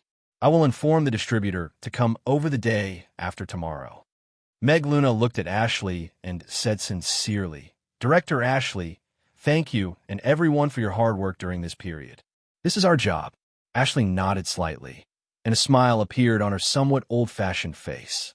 Moreover, everyone likes their current jobs. They work while standing with dignity. After the handover the day after tomorrow, let the finance department calculate everyone's salary. Other than working while standing with dignity, I also want everyone to work happily. Meg Luna smiled and turned to walk toward the door. I will go to the construction site next door to take a look. Take care. Ashley looked at Meg's back view with admiration. Although this Mr. Meg was only a human chef, he had astonishing wisdom and tolerance for the night elves. He solved the dilemma that the night elves might encounter when they first came to Chaos City. However, why is Her Highness staying at his place? Ashley had a puzzled look on her face. Rodu, the palace's side palace. The giant dragons actually took the initiative to invite all the other races to have a peace negotiation in advance, and clearly expressed their determination to try to maintain world peace. This is really a rare thing. Andre, who was sitting on the throne, looked at the invitation letter that had just been delivered to him with a frown. The few old officials standing below exchanged glances and didn't dare to say anything. Andre put down the invitation letter and asked the officials, "Who do you think we should send?" "Your Majesty, I think His Highness the First Prince is the best candidate. His Highness is mighty and can show the might and dignity of our Roth Empire," a general said. "Your Majesty, I think His Highness the Second Prince is more suitable to be the ambassador. This negotiation concerns the peace negotiation. Regardless of war or peace, it concerns the Empire's interests. His Highness the Second Prince is very knowledgeable and attentive. He will definitely be able to fight for more benefits for the Empire," a civil official said. The officials had quite a bit of disagreement between the First Prince and the Second Prince, and they started arguing in the palace. "All right, you may leave." Andre interrupted everyone's argument. After everyone left, he instructed, "Summon Sean and Josh here. Initially, I wanted to continue to work hard for the tribe, but since I have received such an important invitation, I have no choice but to make this trip." Connie looked at the invitation letter in her hand. Although she was trying her best to control herself, she couldn't keep the smile on her face anymore. "Do you know the way to Chaos City?" Rex glanced at her. "I went to Chaos City with my own abilities previously," Connie said proudly with her nose in the air. "But the place you wanted to go to was Rodu in the Roth Empire." Rex smiled. "You just deviated from the north and south direction." Connie's expression froze, but she quickly snorted. "I don't care. I want to go back to being my delivery man." Chapter 1724. Due to the parent-teacher conference, the restaurant will be closed for the night. Harrison looked at the notice board hanging on the door and lamented, "Mr. Mack is such a good father. The designated hot pot area will continue to operate normally, but it seems like we can only go to Mana Hot Pot Restaurant today." George shrugged and smiled as he carried a child in each arm. Luckily, Miranda volunteered to participate in Parmer's end-of-term performance today. "Big sister. I want a big sister." Parber yelled as he tugged at George's collar. "Come, Uncle Harrison will bring you to find a beautiful big sister elf." Harrison bent down to carry Parber with a smile and walked towards the horse-drawn carriage. "Let's go, Angus Chris. Let's go find a beautiful big sister elf too." George carried the two little fellows and followed. Being a stay-at-home dad was not an easy thing to do, especially when you had 3 children. The customers who came to Mamie's saw the notice hanging on the door and left in disappointment. However, since Mr. Mack had gone to attend the parent-teacher conference for Little Boss, such a legitimate reason easily gained everyone's understanding. Meanwhile, at Mana Hot Pot Restaurant, which was 500 meters away, the hall that could accommodate 1,000 people was already filled with customers. More than 100 hot pots were being cooked at the same time, and there was a hubbub of voices. Everyone was eating heatedly, and the cold was completely blocked outside the door. There were even some customers who had taken off their clothes and were still sweating profusely. Raina stood on the second floor and calmly watched the orderly elven waiters shuttling through the lively hall to provide accurate and efficient service to the customers. After half a month of accumulation, Mana Hot Pot Restaurant had already accumulated a lot of customers. It was almost full during the peak hours at night, and the number of customers served in a day could reach more than 3,000. Meanwhile, the waiters in the hot pot restaurant had improved greatly after this period of training. They were already able to handle the volume of customers during peak hours easily and could operate normally even if she was not in the restaurant. Many customers have complained that the hot pot restaurant is located in the south of the city, and it is inconvenient for the customers who live in the east and west of the city to come over. Can we consider opening 2 smaller branches in the east and west of the city? Raina looked at the bustling customers on the CC. The steam rising from the hundreds of hot pots seemed to show the huge market behind them. Meg, who was wearing a gray coat, stood at the entrance of Chaos School. Amy, who was wearing a white dress and a cute bunny hat, stood beside him, looking around. "Let's go. We should go in now." Mag held Amy's little hand and walked into the school with the crowd. But Mother's really not coming. Although Amy followed Mag inside, she couldn't help looking back at the school gate. Today was Chaos School's end-of-term party for the kindergarten. Because the children in the kindergarten were still young, the parents were invited to the party so that they could build a harmonious relationship between the children, the school, and the family. She might not be able to make it in time. "Let's go and meet up with our classmates first. Perhaps she will be here soon." Mag comforted her gently as he stroked her head with a smile. He had mentioned this to Irina in the morning, but he hadn't received an accurate reply. "All right." Amy retracted her gaze. She let go of Meg's hand and skipped forward. The 2 bunny ears on her hat flicked as she ran, making her look like a running bunny. "Wow, she's so cute." "Yeah, she's just like a bunny."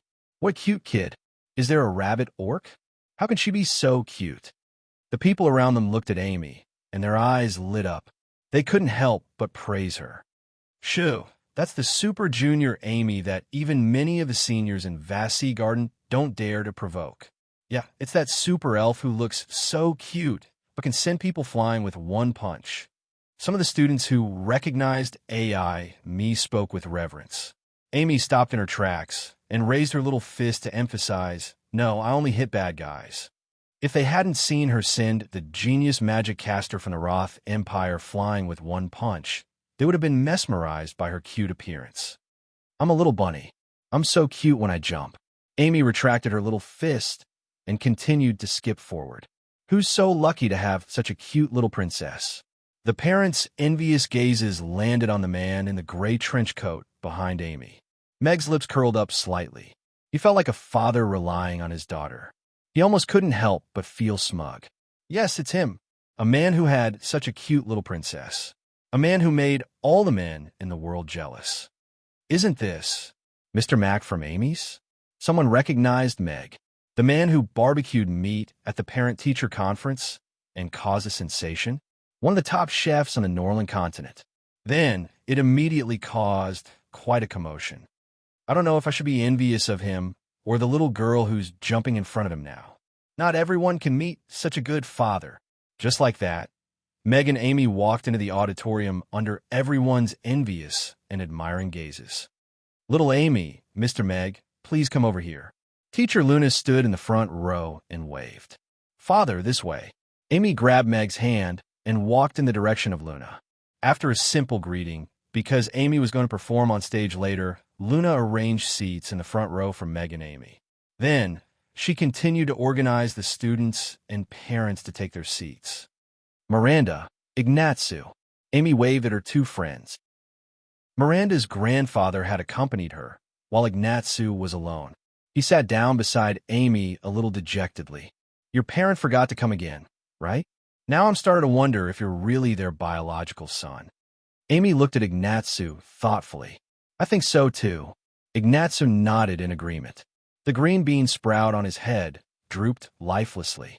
"Little Amy, your hat is so cute. It looks like a rabbit's ears." Miranda sat down on the other side of Amy. She looked at Amy's hat with surprise and couldn't help but reach out and pinch her rabbit ears. It's so soft and comfortable. Look, it can still move. Amy tilted her head, and her ears suddenly stood up.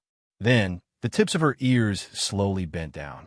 Amy winked at Daphne and revealed a bright smile. Ah, I'm dead. Daphne collapsed in her grandfather's arms. Chapter 1725. Chaos School adhered to the philosophy of letting children grow up happily, so the end-of-term party was held before the final exams. There was no segment to commend students for their excellent grades, but before the performance, there was an award ceremony for encouragement awards, such as the Moral Star, Helpful Star, Contributing Student, and so on in order to set an example. Next, congratulations to student Amy from the second class for winning the Contributing Student Award this semester.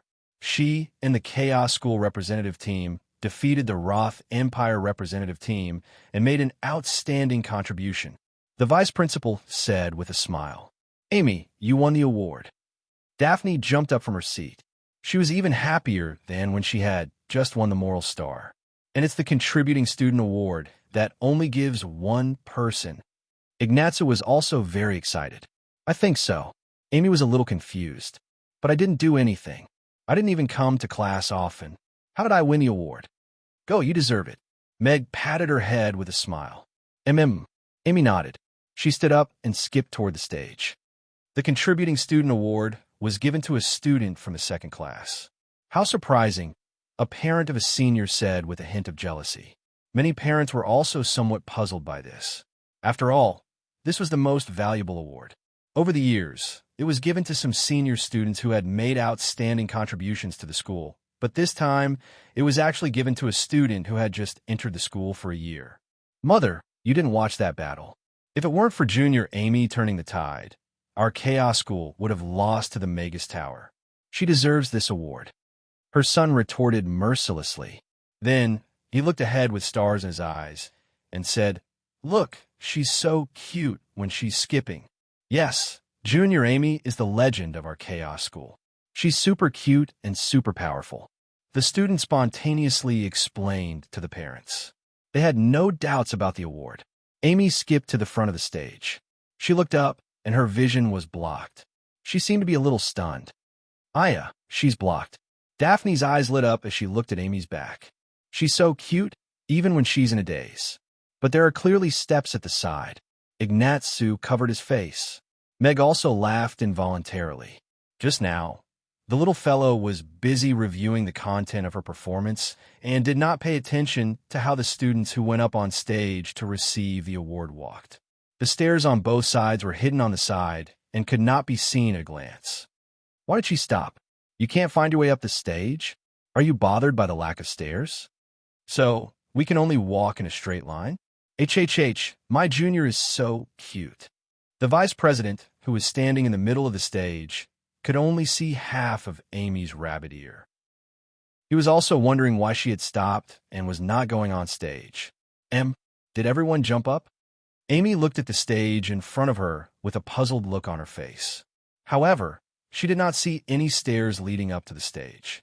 It seemed like this was a test set by the school for everyone. After figuring that out, Amy bent her knees slightly and jumped up the stage with a whoosh. She landed steadily in front of the vice president, her two rabbit ears swaying. The vice president was startled by the sudden jump.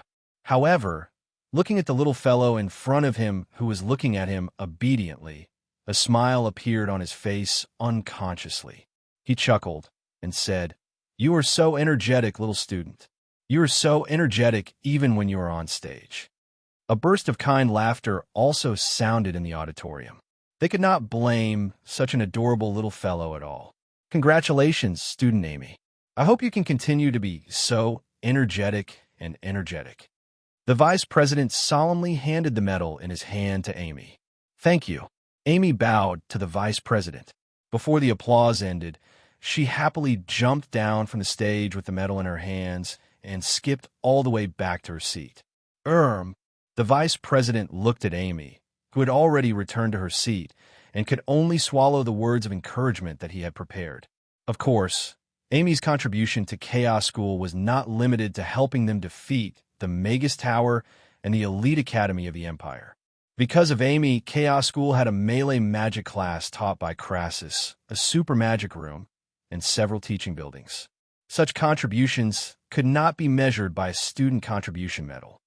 All right, next, please enjoy the formal banquet hosted by the students. The vice president did not say much and went straight to the point. Father, look, my medal.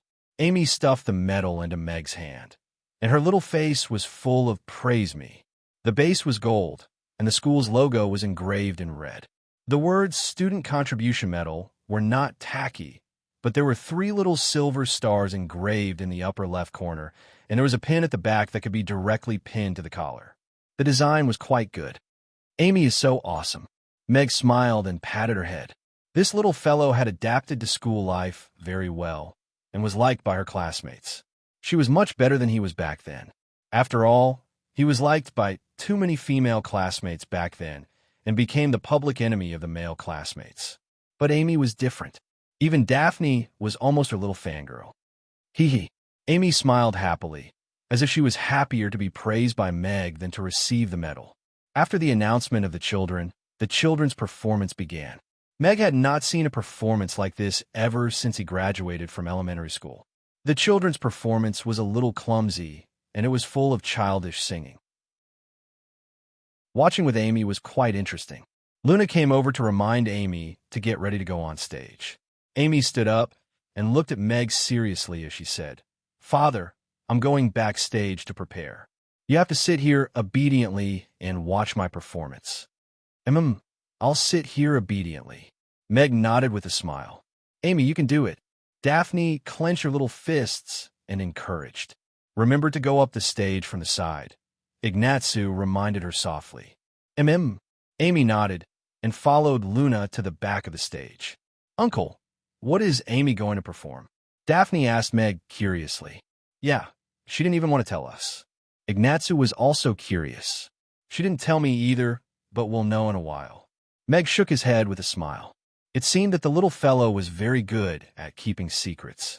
She would practice in her room every day during rehearsals and would not reveal any information at all. The performance continued, and after 2 performances, the little MC announced, Next, we would like to invite Amy from Class 2 to perform a solo dance for us. Rabbit Dance. Chapter 17:26. The stage gradually darkened, and suddenly, a beam of light shone on the center of the stage.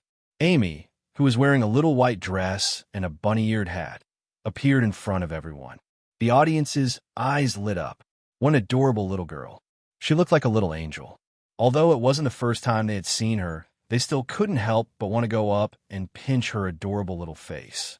Meg also looked at Amy with a smile. The little girl's confidence made him feel very gratified. She was no longer the timid and pitiful little girl he had first met. She now had the courage to rehearse her own program and sign up to perform in front of thousands of people. As for the bunny dance, Meg had actually guessed it from Amy's outfit. However, in order to keep Amy mysterious, he pretended that he didn't know anything the whole time. Right at this moment, lively music began to play. Amy also danced to the music, jumping on the stage like a cute little bunny. She accurately stepped on every drum beat, her bunny ears rising and falling, sometimes standing up and sometimes drooping. Her smile was confident and calm, but her eyes would occasionally drift in Meg's direction, as if to confirm that Meg wasn't paying attention. Ah, so cute. The somewhat magical music, coupled with Amy's adorable dance, made the auditorium go wild. The children cheered, and the parents couldn't help but smile. Away died again. Daphne slumped into her chair again. Although this dance feels a little strange, I have to admit, it's really quite cute, Ignatsu said seriously. Little Amy is so awesome. Luna also looked at Amy with a smile. She had seen the changes in the little girl during this time, and she couldn't help but look at Meg. During this time, Mr. Meg had fulfilled his responsibilities as a father. It should be said that he was more responsible than many fathers.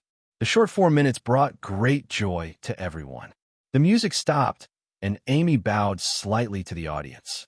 The audience burst into thunderous applause, and the cheers almost overturned the roof of the auditorium. Is this applause for me? Amy looked at the audience with a little surprise. After thinking about it, she bowed to both sides of the stage, then jumped off the stage and ran toward Meg. She wanted to ask her father if she danced well. The beam of light followed her until she jumped into Meg's arms. Meg picked Amy up and said with a smile, "Amy did a great job." "Really?" Amy stared at Meg seriously. "Of course. Everyone's applause is the best proof." Meg nodded seriously too. "Thank you, father." Amy hugged Meg's neck and kissed him on the cheek. "Why are you thanking me?" Meg asked with a smile. "Meg, Amy's Amy," Amy said without hesitation. Then she leaned close to Meg's ear and said, "If only Mother was here. But it's okay. I can dance for her alone when I go back." One enviable father and daughter pair. The audience watched this scene with smiles on their faces. When the beam of light disappeared and landed on the stage again, the young MC started to announce the next program. No one noticed that a white figure appeared for a while on the eaves of the auditorium and then disappeared. At the textile factory in the north of the city, Irina looked at Ashley and said, "Help these elves settle down. Their injuries have all been treated, but they have suffered a lot in that underground cellar, so we need to give them some psychological guidance." "Yes, Your Highness." Ashley nodded. She looked at Irina's bloodstained dress and asked worriedly, "Your Highness, are you injured?" "It's not my blood." Irina waved her sleeves, and the bloodstains at the corner of her dress disappeared. She coldly said, "There are still some fellows in the demon race who don't know how to repent. Get someone to copy this letter to every demon race. If there are still any races that force us elves to stay or help the wind forest to harm the elves, they will be seen as the night elves' mortal enemies. I will make them pay 100 times the price." "Yes," Ashley replied with a solemn expression as she received the letter with both hands. The factory's production cannot be neglected, but the elves' cultivation cannot be neglected either. If the night elves want to have a foothold on the Norland continent, they must have the ability to protect themselves and not pin their hopes on Chaos City's protection. Irina touched her ring, and a small mountain of rare treasures and all kinds of spirit stones appeared on the ground. Only by being powerful can we protect ourselves. "Yes," Ashley nodded solemnly. "I'm tired. I'll take my leave first," Irina said. A golden glow flashed under her feet, and she disappeared from the spot. Ashley called a few elves over and began to count the resources that Irina left behind. The gala lasted until 9 p.m. at night before it ended. There was also a live award ceremony. Amy's rabbit dance won the most popular award, which was well-deserved. "Goodbye, Daphne, Ignatsu." Amy waved to her little friends from the back seat of the bicycle. Then, she anxiously said to Meg, "Father, hurry up. We have to go home quickly." "Why are you in such a hurry, Meg?" Meg asked with a smile as he pedaled the bicycle. "Because I have to go back to perform the rabbit dance for Mother. What if she falls asleep when I get back late?" Amy said matter-of-factly. "All right, sit tight then." Meg sped up the bicycle and overtook horse-drawn carriages. They arrived at Amy's building in less than 10 minutes. "The lights are on." Amy jumped off the bicycle and exclaimed in surprise when she saw the restaurant's lights on. Mother must be back. Indeed, the restaurant's door opened from the inside before Meg could stop the bicycle and open the door. Irina stood at the door and looked at the father and daughter with a smile. "Mother." Amy jumped into Irina's arms. However, she quickly began to show off the medals and certificates hanging on her chest. "Mother, look. This is my student contribution medal. This is the certificate for the most popular award I won for my dance." Father said that everyone claps and cheers the loudest when I dance, so he gave it to me. Irina is great." Irina's eyes were filled with a gentle smile. "I was going to record it with a shadow recording stone for you to see, but Amy said she wanted to come back and dance for you to see." Meg moved the bicycle in and closed the door. I want to dance alone for Mother to see." Amy nodded her little head. "All right, then Amy will dance for me." Irina nodded. She turned her head to look at Meg and said in a coquettish tone, "I want to eat grilled fish."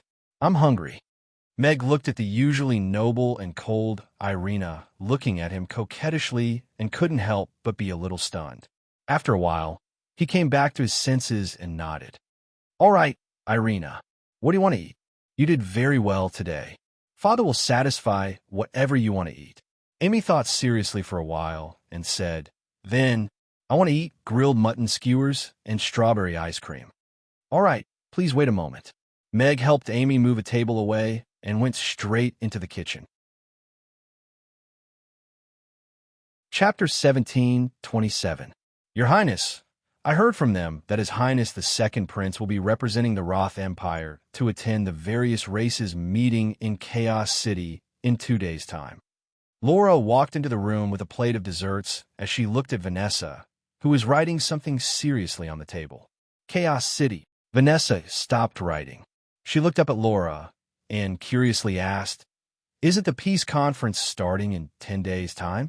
Besides, Royal Father would definitely go to such an important conference himself. Why would he let second royal brother go? I don't know about that. Laura shook her head. Humph. This is definitely not a very important meeting, but since second royal brother is going, then I think I should go too. Royal Father is being biased.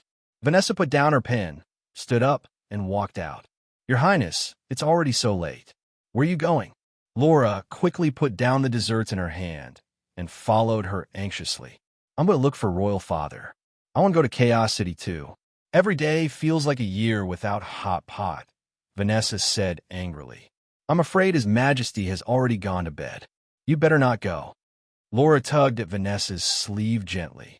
She regretted mentioning Chaos City to the princess. You won't go to bed so early. I'm just going to take a look at his study. If he's not there, then forget it. Vanessa continued walking. Laura knew the princess's temper.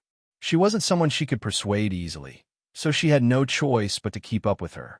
In the royal study, Andre looked at Josh, who was standing, and said, You just have to observe this trip to Chaos City. You don't have to make any statements, nor do you have to give any promises. It's just an unofficial meeting of the various races. It's appropriate to showcase the power of our empire, but don't make our intentions too obvious. I understand. Josh nodded slightly.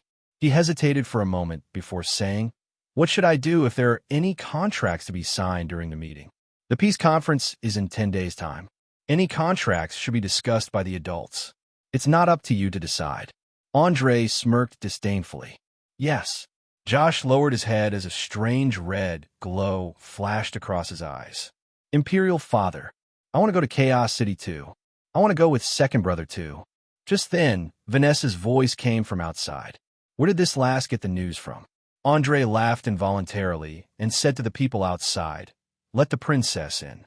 Vanessa walked in hurriedly and took a look at Josh. She immediately tugged at Andre's hand and coquettishly said, Royal Father, I'm going to Chaos City too. Second brother is here too. So let me go with him. I promise I'll be good, and I won't create any trouble. Andre looked at Vanessa with a doting smile on his face. He shook his head and said, I'm afraid not this time. Josh has important matters to attend to, so he can't take you out to play. Vanessa shook her head and said, It's all right. I'm much more familiar with Chaos City than he is. I can play by myself, and I don't need him to bring me around. Besides, isn't Uncle Abraham still there? I can play with him, so you don't have to worry. Royal Father has never spoken to me with such a smile before. You really don't hide your love for me. Josh looked at the two of them with a deep gaze, but he still had a gentle smile on his face. He said to Andre, Royal Father, let Vanessa come with me. The round trip will only take 3 days. I'll bring her back safely. Andre glanced at Josh with furrowed brows. Vanessa was pleasantly surprised and said, Royal Father, second brother has already agreed. Don't worry, I'll be a good girl. All right, then you'll go to Chaos City with Josh. Andre nodded and then sternly said, But don't think of running away this time. Otherwise, I'll get someone to bring you back. Vanessa nodded. She thought for a while and said, But, Royal Father, didn't you say you wanted to thank Mr. Mac properly for curing my teeth? Why don't you take this opportunity to thank him? I'll hand it over to him personally. I remember the reward for curing my teeth was 1,000,000 copper coins. Yes, we should thank him properly. Andre nodded. He looked at Josh and said, Josh, when you reach Chaos City, follow Vanessa to meet Mr. Mac. Hand him the reward and express your gratitude to him. Yes, Royal Father. Josh nodded slightly. At the City Lord's castle, Dicus walked into the conference room and said to Michael, City Lord, the official venue has been arranged. However, although the scale of this meeting is not as grand as the peace conference, it will still gather all the representatives. Isn't it a little too casual to hold the first meeting at Mamie's? Casual? Of course not. Michael shook his head with a smile. Mamie's is the #1 restaurant in Chaos City. It's our city's name card. Even I, the city lord, have to go and negotiate with them personally if I want to book the whole place. Such a venue is much better than any conference room in the city lord's castle. Moreover, every meeting where all the major races gather is very tense. There are many cases where fights break out at the venue. Then Mamie's won't be able to withstand a fight, Dicus said with a raised brow.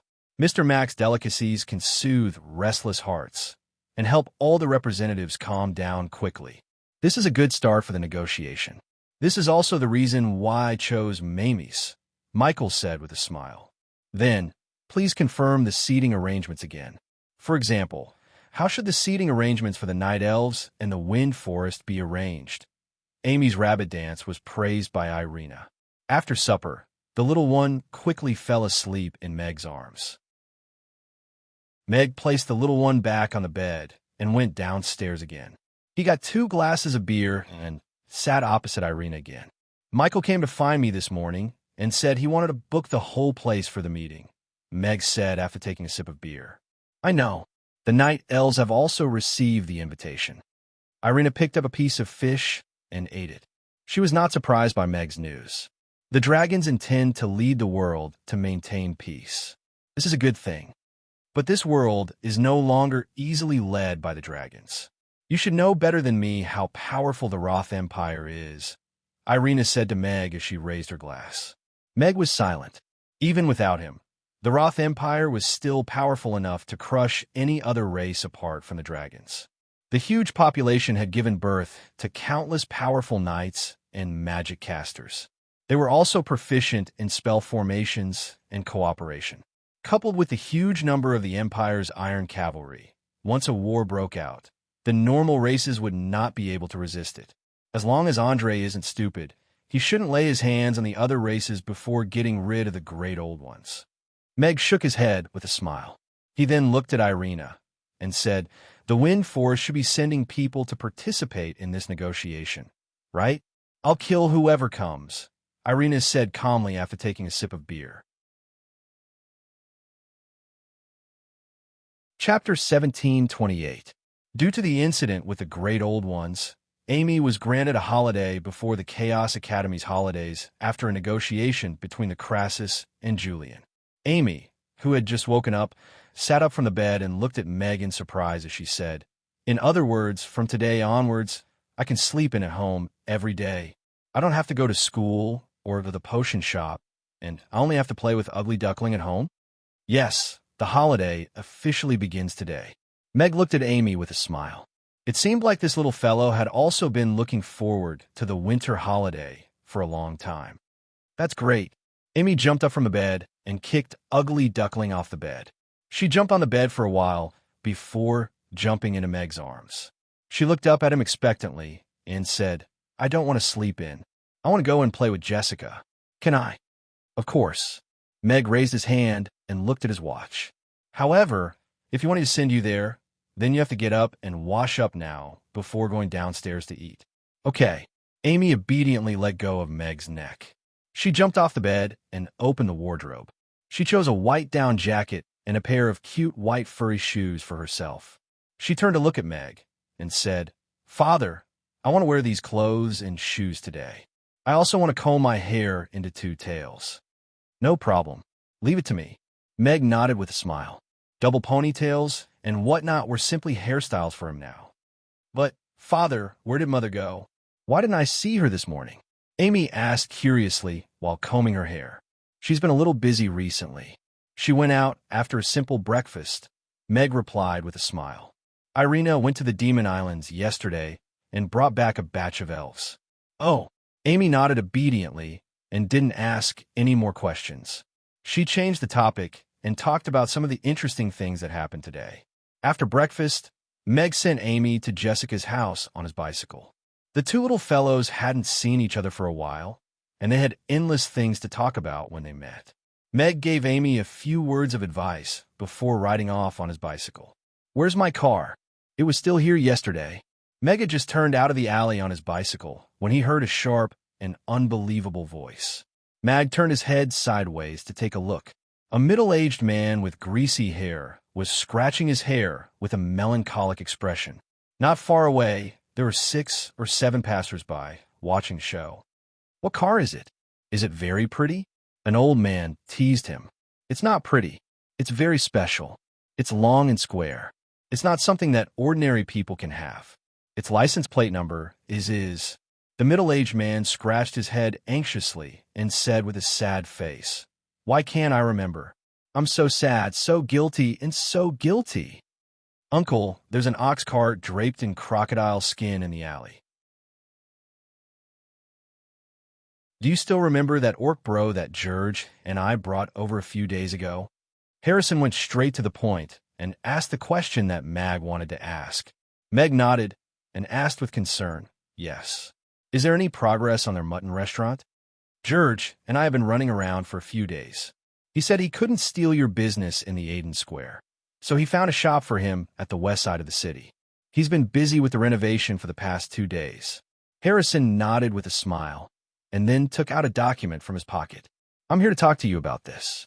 The 3 of us have teamed up to open this mutton restaurant. George and I will pay for the shop, and Brother Lydon will be in charge of the culinary skills. We each own half of the shares, but Brother Lydon said he would give half of his share to you. I just got the partnership contract out today, so I'm here to ask you to sign it. I didn't do anything. How did I get 25% of the shares?" Meg looked at Harrison with confusion. "You can't say that. If you hadn't selflessly shared how to prepare the mutton, we wouldn't have been able to make this mutton stew." Harrison looked at Meg with a smile and said, "These are Brother Lydon's words. He's busy trying out the mutton flavor in the shop today. Otherwise, he would have come to thank you personally. You can keep these shares with peace of mind." Meg thought for a while and nodded. "Then I'll thank you in advance, but I won't take the dividends from these shares. When the time comes, please help me gather them and donate them to Teacher Luna's foundation in the name of the mutton restaurant." "All right, I'll make the necessary arrangements. Include my share and donate them together."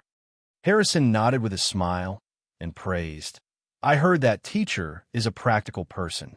She manages the foundation very well. Even old piece of clothing will be publicized. She built a school building for the children, gave them winter clothes and food, and helped a lot of children." Chapter 1729. Of course, Ms. Luna is different from those people. Meg nodded with a smile. As one of the first partners of the foundation, Meg would receive a public notice of the foundation's operations every month. The direction of every fund, the source of every resource, everything was organized in an orderly manner. Her efforts could be seen from the form. Harrison kept the contract and asked Mag, "Oh, right. There's one more thing. The day after tomorrow is a good day. We intend to open for business right away. I wonder if Boss Mag is free to come and support us?" Meg thought for a moment and said, "Then I'll come over after the morning service." "Okay, then it's settled. I'll go back and let them know." Harrison walked toward the horse-drawn carriage with a smile. Meg watched the horse-drawn carriage disappear into the distance and also turned to enter the restaurant with a smile.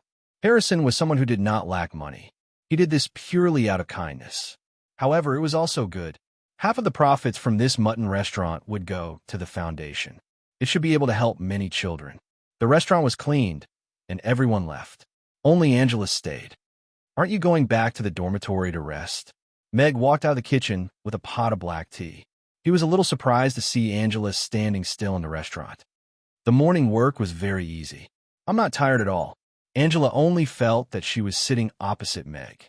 She looked at Meg, who was pouring tea for himself, and looked at him with some scrutiny. Meg pushed a cup of black tea in front of her and looked at her through the mist. He asked, "What's the matter? I'm a little curious." Angela's blue eyes were still staring at him. Being curious about a man is often the beginning of falling, Meg said calmly as he picked up the teacup and blew on it. "I won't fall for a man." Angela pursed her lips. Meg glanced at Angela. He did not expect Angela and Camilla to have the same taste. Don't be curious about a woman so easily. Otherwise, you'll fall for her. Angela smiled seductively. "You're still lacking." Meg retracted his gaze. Angela's smile froze, revealing a hint of anger. No man had ever ignored her like this. However, looking at Meg, she quickly felt relieved and said indifferently, "It's okay. I know you have your difficulties. I can understand." "Hidden troubles?" Meg raised his eyebrows slightly. These words were tantamount to saying that he was incapable. How could a man say no? Or, do you like men? Angela's eyes gradually brightened. She felt that she had found the key point. "Then I won't hire you as a waitress." Meg rolled his eyes. This girl really dared to think of anything. "That's true." Angela nodded. Mamie's only had waitresses, and every one of them was an outstanding beauty. Most people would only think that the boss was a capable and lecherous guy. Of course, she admitted the former. Meg was indeed the most capable human male she had ever seen. Just by cooking a lot of delicious food, he could set the rules and make powerful people listen to him. As for the latter, she hadn't seen Meg harassing any of the service staff until now, nor had she heard any lady bad-mouthing him or complaining that he was being touchy. No matter who he was to, he was always polite and courteous. And this was the most puzzling part. Although Meg had a daughter, no one had ever seen the boss's wife. A rich and handsome man surrounded by beauties, with a lot of women waiting to marry him, yet he had no scandals? Looks like you really can't. Angela sighed. Usually, women who say such things will get some unusual stories because of the man's reverse psychology. Meg glanced at Angela. No matter how he looked at her, she was indeed a breathtaking beauty. Angela leaned back in her chair nervously. She felt that Meg's eyes seemed to see through her. But unfortunately, I'm not that kind of man. Meg took a sip of tea and leaned back in his chair comfortably. He smiled and said, "Maintaining a gentleman's demeanor is a compulsory lesson. As for whether I can do it or not, it's not up to you to test." I don't want to try." Angela blushed. Although she had gone out and met many people in the past few days, she still felt like she was being teased by Meg. Meg smiled. An unqualified succubus wanted to fight with him? Her skills were too shallow. He said with the attitude of a victor, "Say it. What is it?" "Ahem." Angela coughed twice to hide her embarrassment. Her gaze was a little erratic as she said, "I'm just a little curious. Why is Princess Irina staying in the restaurant? I heard she has a man, and a very powerful man." "Yes, her man is me, the handsome man in front of you." Meg raised his eyebrows and said, "How powerful is he?" "I heard he can go anywhere with a 200-meter-long sword in his hand. He can chop off the head of a giant dragon with one slash. So he's called the Dragon Slayer Warrior. I also heard that he was ambushed by dozens of 10th-tier powerhouses on a rainy night 3 years ago. He killed dozens of 10th-tier powerhouses on the spot and then flew away. I also heard that he appeared again 3 years later. He saved the beauty and killed the demon ancestor. He showed off his power by stepping on the wind forest. He threw pigs at the giant dragon on Dragon Island." Angela became more and more excited as she spoke. In the end, she said with a look of admiration, "Such a man is really admirable. There's such a thing." Meg raised his eyebrows and looked at Angela with a slightly strange expression. "You're a chef. You don't know how to slay a dragon." Angela had an expression of, "I don't blame you for being ignorant." "Probably." Meg nodded and said, "Then, have you fallen in love with him? I think all the women in the world would be fascinated by him. Such a powerful and perfect man. Unfortunately, I don't like men." Angela thought for a while and said, "Of course, if it's him, maybe I can give it a try. You're a little unprincipled." Meg leaned back to keep a safe distance. "That's not important." Angela pressed on the table and leaned forward again. She stared at Meg and said, "Now, such a powerful man's woman is actually living in the same house as you, and on the same floor. It's said that she's even sleeping in the bed you slept in before. Are you worried?" "So, I'm indirectly sleeping with Alex's woman?" Meg covered his heart and said with a face of fear, "I'm so scared." "That's right." Angela nodded with satisfaction. She leaned closer to Meg and whispered, "Now, there's a solution. Do you want to hear it?" "What solution?" Meg cooperated and asked in a low voice. "Why don't you let her live in my dormitory first? I could put myself to sleep on the floor." "Who told me to be so obsessed with her beauty?" "You can't hold back your smile." Meg curled his lips and looked at Angela with a funny expression. "Help you with my wife? You're really daring." "No, I'm just a little excited just thinking about it." Angela covered her mouth. "You can raise the suggestion to her yourself. I don't have any objections anyway." Mag brewed another cup of tea for himself and waved his hand. Ugly Duckling, which was lying on the counter, slid to the floor unwillingly while hugging the edge. Then it jumped onto his lap and placed its head on his hand skillfully, allowing him to stroke its head. Chapter 17:30. Angela left excitedly after drinking a cup of tea. She was already thinking about how to give her suggestion to Irina calmly. Meg stroked the cat with one hand and held a book with the other as he curled up comfortably in his chair. The warm sunlight shone on him through the floor-to-ceiling glass, and he felt so comfortable that he wanted to doze off. However, Meg couldn't sleep at this moment and was deep in thought. Regardless of whether it was the great old one who was about to break the seal or the peace talks that were going to be held in 10 days, they were all events that could affect the situation on the Norland continent. And he had no choice but to step into this whirlpool. The existence of the great old one obviously wasn't limited to just one head under the Thunderstorm Mountains. Since the seal on this head couldn't seal that octopus monster anymore, did that mean that the seals in other places could also be broken? There might even be a great old one who had broken free from the seal. This was a very bad possibility, but it was a possibility that couldn't be ruled out. That horrifying mural could be a scene from the past, or it could be a sign of the Norland continent's future. No matter which angle one looked at it from, the Great Old One was an enemy that all the races on the Norland continent had to work together to defeat. Hence, the various races had to be clear about the situation that the Norland continent was going to face in the various races' secret meetings 2 days later, so that all the races could sign a new peace treaty in the peace talks 10 days later, and even form an alliance to fight against the Great Old One. Compared to the train that has already completed its test run, the appearance of the Great Old One is easier to facilitate all of this. Meg pursed his lips. However, this wasn't a good thing, either. Hades walked into the meeting room quickly and said, "City Lord, the chiefs of the Golden Dragons and the Frost Dragons are here. Invite them to the meeting room." Michael put down the documents in his hands and got up to leave. "City Lord Michael, is what you said in the letter true? Did you really discover the existence of the devil near Chaos City? And it's about to break the seal." The moment Michael entered the meeting room, the tall Lewis had already taken a step forward and asked with a grave expression. Douglas, who was wearing an ice blue robe, also had a grave expression. The Golden Colossal Dragons and Frost Colossal Dragons were ranked in the top 10 among the Dragon Tribe. They could basically represent the Dragon Tribe's attitude. Of course it's true. The ones who discovered the sealed land weren't the City Lord's castle or the Grey Temple. Instead, it was Crassus, Julian, and Irina. They were the ones who stopped the demonic chi from leaking out in time. They even went deep into the underground, perilous area to investigate the sealed land of the devil. Michael nodded. Lewis and Douglas, as the most respected giant dragons of the dragon race, had personally come here in advance. This was enough to show how important this matter was to them. "I see." Lewis was deep in thought. Crassus and Julian had been famous powerhouses on the Norland continent for a long time, and Irina had been in the limelight recently. "Is it convenient for you to take us there now?"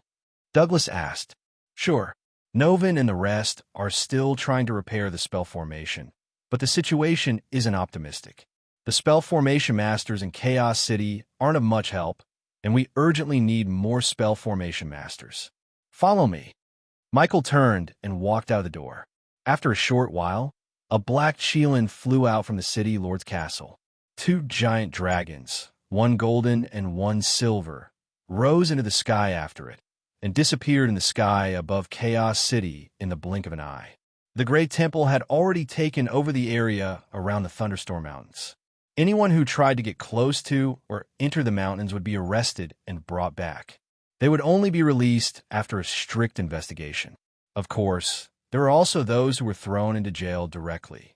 Although most of the Grey Temple's members didn't know what had appeared in the Thunderstorm Mountains, the 5th Tier's orders told them that the things inside were very important and were not allowed to be discussed.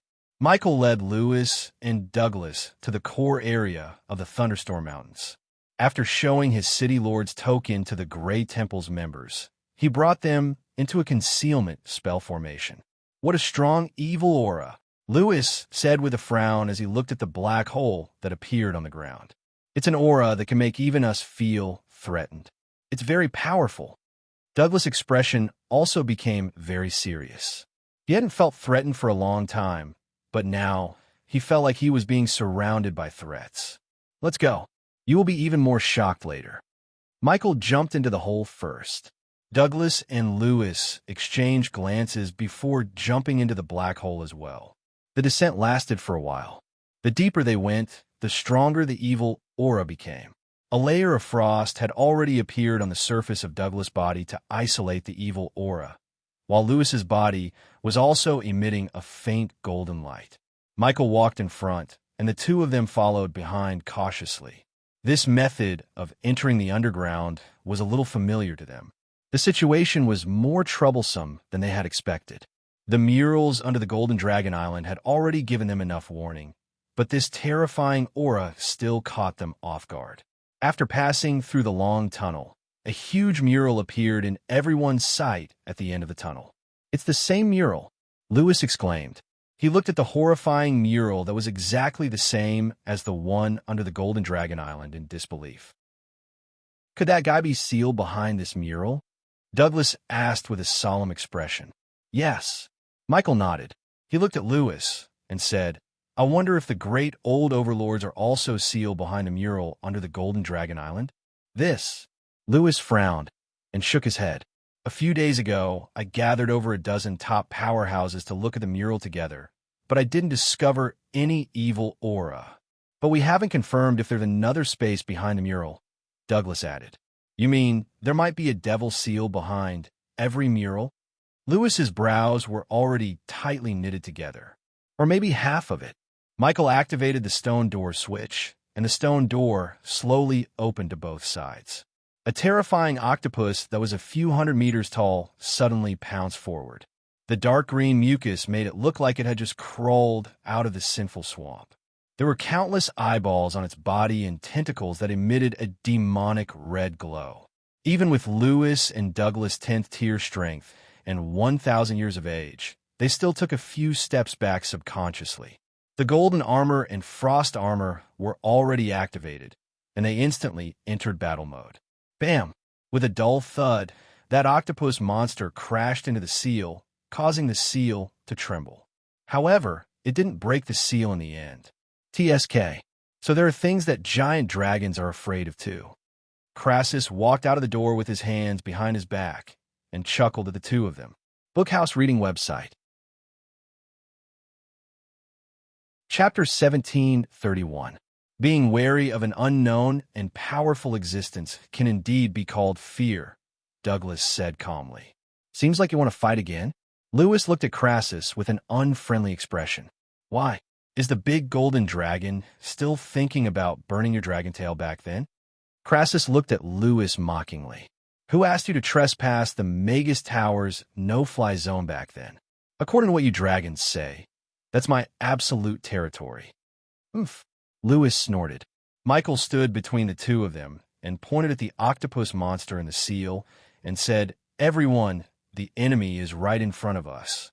Let's settle those old scores later. What we should be thinking about now is how to stop this fellow from escaping from the seal and harming the world." The thin seal became even more transparent after the octopus monster collided with it again. It seemed like it would disappear at any time. With Barbara's help, we managed to decipher close to 90% of the seal runes. Unfortunately, the remaining layer made all our efforts go to waste. Novin walked up with bloodshot eyes, and fatigue was apparent on his face. This seal won't last for long. We have to get more Formation Masters' help. Lewis retracted his anger and looked at Novin with a serious expression. I can summon all the Formation Masters on Dragon Island to come and help immediately. Apart from Formation Masters, you can find anyone who has studied ancient history and words. What we lack is not a Formation Master, but someone who could decipher these hidden runes, Novin said solemnly. All right, Lewis nodded. Its aura is not strong. Countless years of being sealed have worn away most of its life force. Why don't we try to kill it together? Douglas asked with a frown.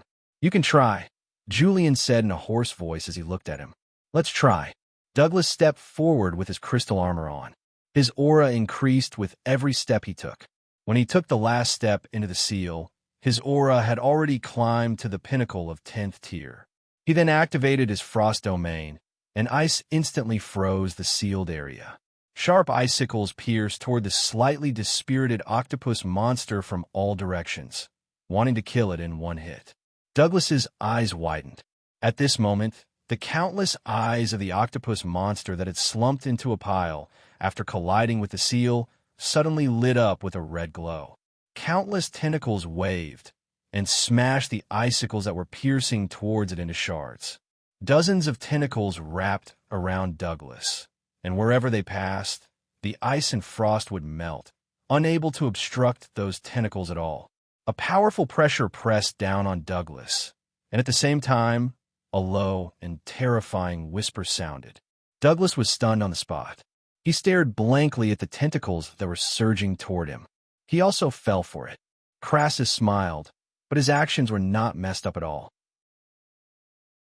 As he raised his hand, several walls of fire had already risen in front of Douglas. Julian acted almost at the same time and raised walls of ice where the walls of fire appeared. Boom! Extreme cold and extreme heat met, and there was an instant explosion. The flying ice shards and heat waves caused the tentacles to slow down slightly. Novin raised his hand and pulled Douglas back through the air. It was as if an invisible hand had grabbed him and flung him back forcefully, throwing him out of the seal before the explosion arrived. Several tentacles reached out from the ground where Douglas was originally standing and almost brushed past his body. The tentacles hit the seal, and that octopus monster let out an indignant growl. An ice water ball hit Douglas' face, and he came back to his senses. He instinctively took a few steps back and could not hide the fear in his eyes. In that instant, he felt as if his soul had been dragged into a bottomless pit, and he had lost control of his body. That feeling was as if he was facing the starry sky.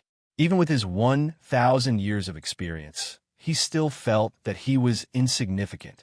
He looked at that octopus monster again, and there was more fear in Douglas' eyes.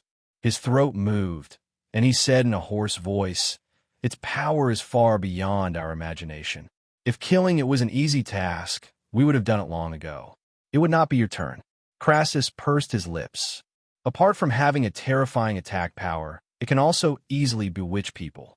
More importantly, it has an extremely terrifying recovery ability.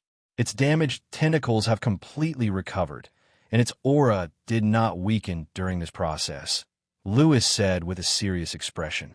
It has existed for a longer time than any race on this continent. Perhaps it had once dominated the ancient times, and even the powerhouses back then could only seal it. It was also Michael's first time seeing this octopus monster in action. Apart from being shocked, his expression became even more solemn. We can only repair the spell formation now and seal it again to buy more time for us to find and kill it completely. This is no small matter. I have to return to Dragon Island and bring all the ancient books, Lewis said in a low voice. If your house also has the mural outside, I suggest you look for the mechanism properly. Perhaps the remaining half of this monster is buried under your butt, Crassus said with a smile. There is indeed such a possibility. If the seal behind that mural has been loosened, the situation on Dragon Island might not be optimistic, Novin said to Lewis. I will investigate properly when I return this time, but the situation should not be as serious as here. At least there is no leakage of demonic aura. Lewis nodded and turned to leave. Thank you for saving me. Douglas expressed his gratitude to Crassus and the rest. He glanced at the little girl who was squatting beside the spell formation and bade farewell to Lewis. The good news is that we have received support from the dragons. The bad news is that Chaos City is still unable to provide more help to repair the spell formation, Michael said to Crassus and the rest. Neither of these two pieces of news can comfort us. Crassus shook his head. Tell me, what other help do you need? Michael listened calmly. We are working so hard to save the world, but we can only roast rabbits ourselves. We're not keeping up with the logistics at all. Crassus frowned and said, with our status and strength, it shouldn't be too much for us to have Mamie's deliver 3 meals a day, right? Seconded. Barbara, who had been squatting at the side and studying the spell formation, raised her hand. I have no objections, too. Nova nodded and added, the main thing is that Crassus meat skewers are really a little hard to swallow. I want a plate of Yangzhou fried rice for lunch. Julian had already started to order calmly. All right, just let me know if you need anything. I will send someone to deliver it to you on a flying steed. Michael waved his hand.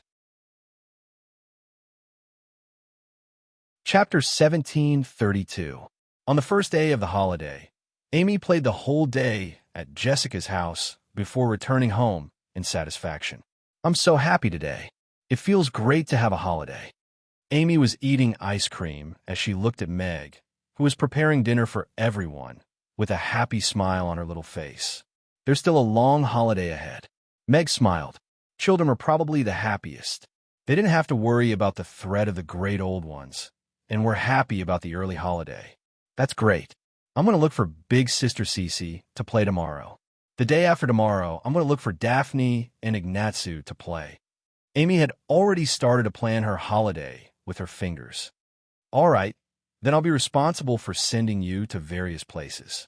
Meg nodded with a smile. A holiday without homework was blissful. However, he didn't have much time to play with Amy recently, so it was naturally best that she could spend the holiday with her friends. All right, Amy nodded happily, and then went out to play with Ugly Duckling. Mr. Meg, the High Priestess has a letter for you. Gina walked into the kitchen, took out an icy blue envelope, and handed it to Meg. All right, Meg took the letter. Lantis kept in touch with him through Gina. Their High Priestess would send a letter of gratitude to express their gratitude to Meg from time to time. However, today's letter wasn't a letter of gratitude. Honorable Mr. Meg, the core army of Lantis has basically broken free from the seal, but we've been abiding by our agreement with you to only move around within a 500-mile radius of the sea. However, some of our people have discovered the existence of other intelligent races in the nearby sea. After our observation, they should have control over this sea. Other than the surface, they would also go deep into the sea to obtain resources and food. They haven't discovered our existence yet, but as more and more of our people break free from the seal, both parties will definitely come into contact.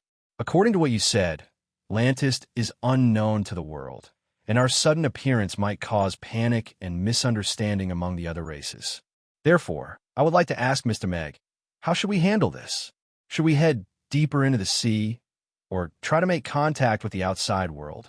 Lastly, thank you for lending a helping hand to Lantis, as always. You are Lantis' eternal benefactor. Respectfully, Dexter. Meg looked at the letter and fell into deep thought. This is the merman army that Mamie's customers ate one beggar's chicken after another. There was no doubt that Lantis was powerful. The battle with the elves back then had already proven their combat power. Now that their core army had broken free from the seal, it meant that they were now as powerful as the elves. They were like the kings of the ocean. Although Meg wasn't the owner of Lantis, he was definitely their trusted partner. Furthermore, he had promised to receive their help twice. Alex was famous for his fighting prowess, but he was still stuck at the peak of the 9th rank, unable to break through. With just him, Irina, 30,000 Night Elves, and Chaos City. They still didn't have enough power to speak on the Northern continent. However, with the addition of Lantis, their speaking rights would increase exponentially, and they would only be second to the Dragon Island and the Roth Empire. Furthermore, many of the legends about the Great Old Ones were related to the ocean. Lantis might become an important partner in their search for the sealed land at the bottom of the sea. It was a very good choice to make use of this opportunity to gain the recognition of the other races. I will write a reply to him tonight, Meg said to Gina as he kept the letter. All right. Gina nodded with a smile. She looked at Meg with a blush on her cheeks. She hesitated for a while before softly asking, Did the high priest mention me in the letter? I don't think so. Meg shook his head and looked at the bashful Gina with a puzzled expression. Oh. Gina immediately turned and left the restaurant. Homesick? Meg looked at Gina's back view with a puzzled expression. Speaking of which, she had indeed not been home for some time. He could consider giving her a short break to go back to the sea. Did the high priest forget about the marriage bestowment again? Gina came out from the kitchen and sighed softly. She was 30% shy and 70% regretful. After the dinner service ended, Meg coaxed Amy to sleep early before entering the study to reply to Dexter's letter. Lantis had been sealed at the bottom of the sea for thousands of years without seeing the light of day, and had never been recognized by the world. This was unfair to a powerful race. They yearned for the world beyond the bottom of the sea. They yearned to have more contact with this world and gain more recognition. Meg pondered for a while before writing a reply to Dexter. Lantis has been submerged for many years. Perhaps they have preserved some information from the ancient times. Perhaps it can provide some help in repairing the spell formation. Irina appeared behind Meg without him noticing. Then let me add a few more sentences. Meg thought for a while before adding a few more sentences. What should we do if the spell formation is not successfully repaired? Irina asked as she looked at Meg, who was keeping the letter. Meg was silent for a while. He looked in her eyes and calmly said, There's no way out. We can only stand at the forefront. That's an expected answer, but I still like to hear you say it. Irina smiled. Perhaps the situation is not as bad as we think. No, it's worse than we think. Even if there are only a few runes in a spell formation that we don't understand, it would be a waste of effort. Even if there's only one layer left now, it would most likely be the most difficult layer to decipher. Irina shook her head. I'm afraid a fierce battle is inevitable. Luckily, everyone is in the water, and no one can escape. We will win, Meg said with certainty as he reached out to hold Irina's hand. Rodu, the second prince's residence. Find them, release them. You will obtain endless power and the most powerful helpers. They will allow you to truly control this world. In a secret chamber lit by a dim oil lamp, an eerie whisper could be heard. Josh looked at the dark green flame dancing in his shadow, and his gaze gradually turned crazed. He suppressed his voice and said, Where are they? My companions. South. The gods will guide you to the right path. South? Josh squinted his long and narrow eyes. It just so happens that I'm going to Chaos City this time. Bam. The wine jug shattered into pieces on the wall. Sean picked up another jug of wine and gulped it down. Your Highness. A middle-aged man at the side wanted to say something, but stopped. He didn't know how to persuade him. Chapter 1733. Once the internal cracks appeared, it would not be easy to smooth them out. The war between the Flaming Demons and the Abyss Demons had been going on for months. The deaths of Simmons and Alfred had caused the hatred between the two races to be irreconcilable. The war had even spread to the smaller races affiliated to the two races. A war zone had appeared on the Demon Islands that was expanding day by day. The alliance that was formed back then was only in name.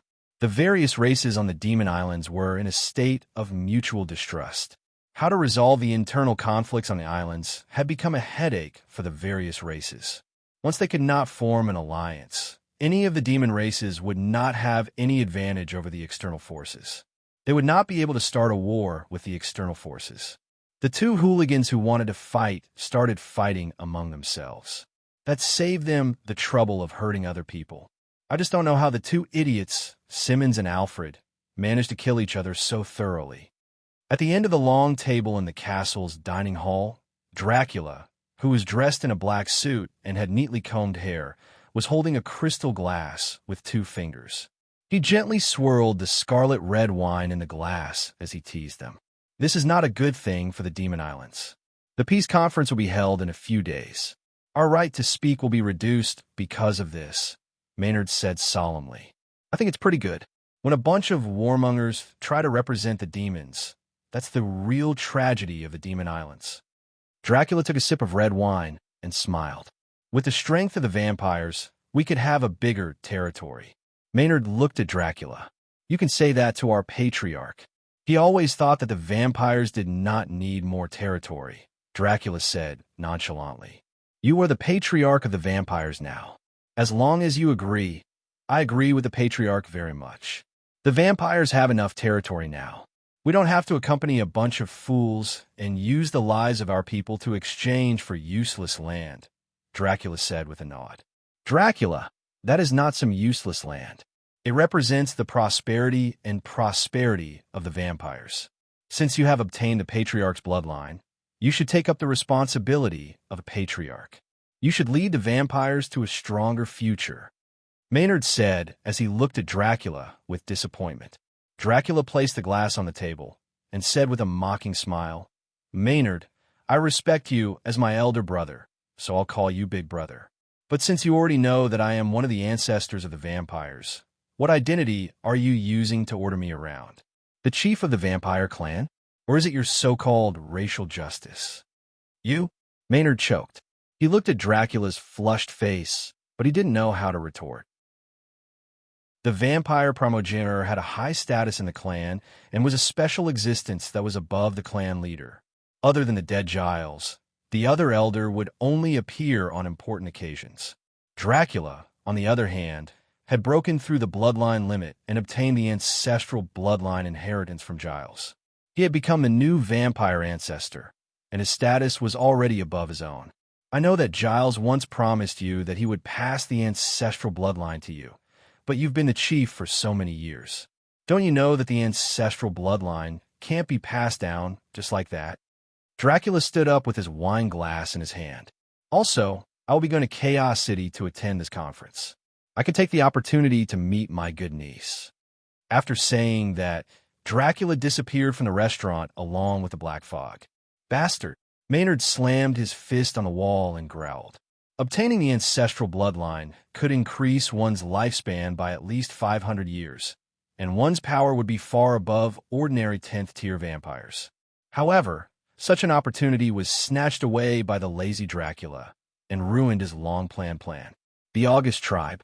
In the Blackstone Hall, a tall orc walked in quickly and respectfully said to Oster, who was sitting on the high seat, Chief, we have already received confirmation that the last from the Falk tribe will be going to Chaos City to attend the conference personally.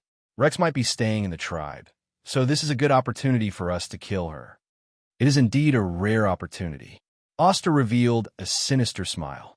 I want everyone to know that those who go against the August tribe will die a horrible death.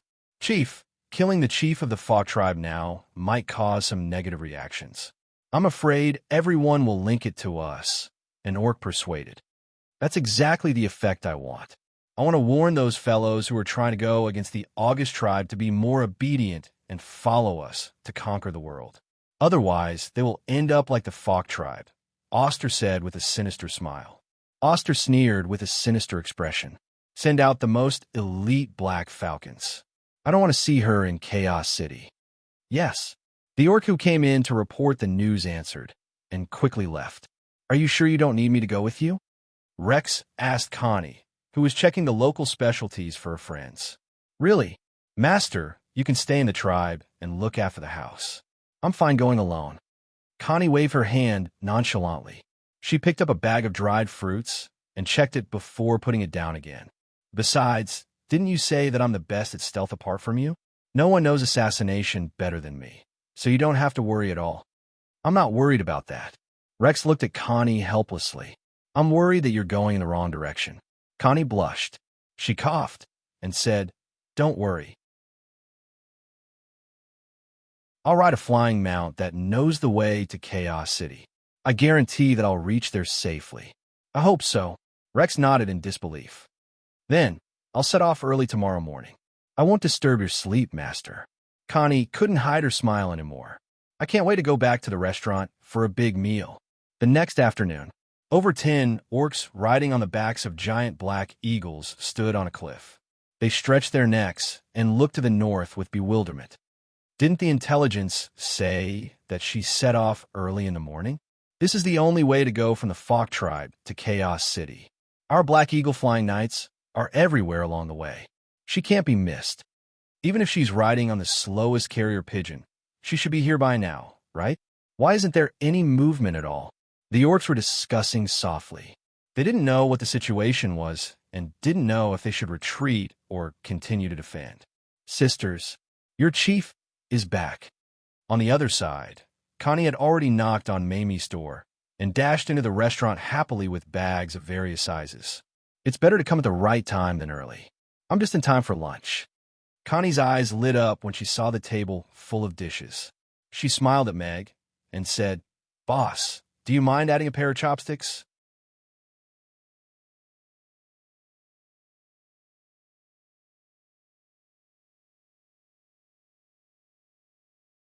This fatty, yet not greasy, soft, and delicious red braised pork was a delicacy that could only be eaten at Mamie's. The lean meat was crisp, dry, but not dry. The skin was smooth, yet sticky, and the bite was almost non-existent, making her salivate. Her taste buds were already cheering as if they were welcoming the rain after a long drought. It was so precious. After swallowing the red braised pork, she immediately ate 2 mouthfuls of soft rice. The greasy feeling was immediately suppressed by the fragrant and sweet rice. Then, she couldn't help but have another piece of red braised pork. I'm so satisfied. I'm so touched. Connie held her bowl and looked at Meg with tears in her eyes. Boss, let me come back to being a delivery man again. I think this is much more blissful than being the chief. Back then, Gary and Ferdinand came up with all kinds of schemes for the chief's position. If they knew that you don't even want to be the chief anymore, just to be a delivery man, I wonder what they would think. Meg looked at Connie, not knowing whether to laugh or cry. It seemed like the busy affairs in the tribe and the food that she couldn't keep up with Mamie's made Connie a little uncomfortable. To be honest, I don't understand why they are fighting to be the chief. This is obviously a tiring and boring job, and they have to bear the expectations and future of the entire tribe, and even many tribes. Connie shrugged. If there wasn't a rebellion, she would have handed the tribe over to them without any hesitation. However, you're the chief of the Fok tribe. Did you come to Chaos City alone? You don't even have a guard? Meg looked at Connie with bewilderment. Your master didn't come back with you either? No. I asked him to stay behind to guard the Fok tribe. He's more useful there than I am. I'm afraid I'll be killed once he leaves, Connie said as she wrapped a piece of roast duck with her chopsticks. You know your place very well. Meg couldn't help but chuckle. She was probably the only chief who knew her place. Of course. I'm a killer who knows my place very well. Connie nodded in agreement before putting the duck meat into her mouth. Connie's arrival brought a lot of joy to everyone in the restaurant. They felt like they were reuniting with their friends. It's a pity that we haven't heard from Sally. I wonder if she's doing well now, Mia lamented. As one of the restaurant's first 2 employees, Sally was the closest to Mia. However, she never returned to the restaurant after she left. She'll come back to see everyone sooner or later. Meg smiled. He wondered who the elves would send as their representative to attend this meeting. He wondered if Sally, who had just become the elves' new princess, would come. After lunch, the restaurant business hours officially began. Everyone gradually got busy. Connie stayed at the side and helped out from time to time. Anyway, no one ordered takeout apart from her master, so she didn't need to use her skills for the time being. There was a takeout in the Thunderstorm Mountains that needed to be delivered. However, Meg didn't trust Connie with the order, so it was more reliable to hand it over to the staff at the City Lord's castle. Where's that lass's head? Oster, who was preparing to set off for Chaos City, asked that orc coldly as he sat on his flying steed. Chief, we didn't manage to intercept her. That orc's legs went soft, and he knelt on the ground. With a long face, he said, "We've already set up an ambush that spanned tens of kilometers along her flight path, but we didn't see her after waiting for an entire morning. I think she might have gotten lost." Useless. Oster's face darkened. He pressed that orc onto the ground with his terrifying aura. "I gave you 1,000 Black Eagle flying steeds, but you can't even catch a lass. You're still trying to fool me by saying that she got lost. What's the use of having you?" Wonderful Book House. Chapter 1735. After the lunch service ended, Meg went upstairs to change his clothes and pushed his bicycle out. Amy sat behind the counter with Ugly Duckling in her arms and asked Meg, "Father, where are you going?" "I'm at a mutton restaurant. Do you want to come along, Amy?" Meg asked with a smile. As Connie said she was coming back in the morning, Meg didn't go to Leiden and his son's mutton restaurant to support them. Now that he was done with lunch and Connie had Mia and the rest to chat with, he could go and complete his mission. This was a high-level mission that might give him a strength point. Sure. Amy's eyes lit up, and she jumped off the high stool with Ugly Duckling in her arms. "I like mutton. Then we can try the mutton made by that orc uncle. It's said to be delicious." Meg brought Amy to the market on the west side of the city by bicycle. They found a mutton restaurant called Lime's Mutton Restaurant at a conspicuous spot at the entrance of the market. Lime? The combination of Leiden's and Moore's names? Why isn't it called Lime? Meg raised his brow. He felt like there was something stuck in his throat, and he had to get it out. The west side of the city was the biggest wholesale market in Chaos City. Goods transported from all over the continent were gathered here, and it was a gathering place for retailers. People came and went every day, and it was very lively. Restaurants would naturally be a place where people gathered. The good spots at the entrance were almost all occupied by restaurants. The rent for the shops was expensive, but there was no need to worry about not being able to rent them out. Harrison and George had indeed put in a lot of effort to find such a good shop for Leiden and his son. "It smells so good." Before they reached the shop, the rich aroma of mutton stew had already drifted over. Meg's and Amy's eyes lit up at the same time. The rank odor of the mutton was completely removed, and the freshness of the mutton mixed with the fragrance of the spices created an intoxicating aroma. Meg brought Amy to the front of the mutton restaurant. The front of the mutton restaurant was not small. Looking inside, it was about 200 square meters in size. There were two large pots that were almost as tall as a person standing in front of the door. Steam was rising from the mouths of the pots, and the alluring aroma was coming from them. It was already past mealtime, but there were still many customers in the mutton restaurant. Leiden was standing guard in front of the two big pots, while Moore was busy serving the customers in the restaurant. Harrison and George were wearing aprons and helping to clear the plates. It seemed like the two partners were also acting as temporary service staff. Many merchants passing by with large and small bags couldn't help but stop to take a look. They wanted to see what was emitting such a tempting fragrance. Then, they couldn't help but be attracted by the two mysterious pots. After hesitating for a while, they still carried their things into the restaurant. "Although I'm just full, I feel like I can eat another bowl of mutton," Amy said, licking her lips. "That's not a bad idea." Meg parked the car with a smile and held Amy's hand as they walked into the restaurant. "Welcome," Leiden said instinctively. When he looked up and saw Meg, he was stunned for a moment before he smilingly said, "Mr. Meg, you're here?" "Yes. It's the first day of business, so I'm here to support you." Meg nodded with a smile and continued, "But I think the business on the first day is very good. It's really a good start." Meg was really envious. When Mamie's first opened, it was not easy at all to wait for the first customer to arrive. It was not like Leiden's mutton restaurant, which was so popular on the first day of business. "It's all because of your improved recipe that we could attract so many customers," Leiden said, gratefully from the bottom of his heart. However, he couldn't hide the smile on his face anymore. Never in his wildest dreams would he have thought that he, who was just a nomad who had lost his ranch a month ago, would own his own mutton restaurant in Chaos City in the blink of an eye. The praises he heard today were more than what he had heard in his entire life. Looking at the satisfied smiles on the customers' faces, he felt the meaning of life for the first time.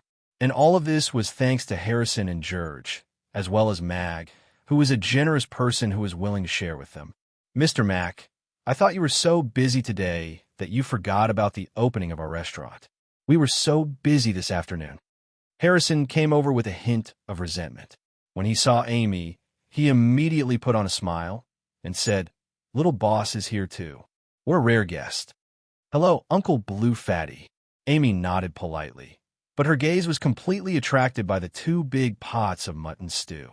Perhaps only a giant dragon's stomach could finish such a big pot of mutton. "I'm sorry. I was held up by something this morning," Meg said apologetically. That was indeed his problem. "Hey, why are we still doing this? Come. Take a seat inside. Mr. Mac is a professional. Take a look at the restaurant set up by us three amateurs and see what needs improvement." Harrison smiled as he led Meg inside. The interior of the mutton restaurant was simple, but not crude. There were many orc tribal elements on the wall, and the wooden tables and chairs showed how much effort was put into it. Once they entered, they saw a simple price list pasted on the wall.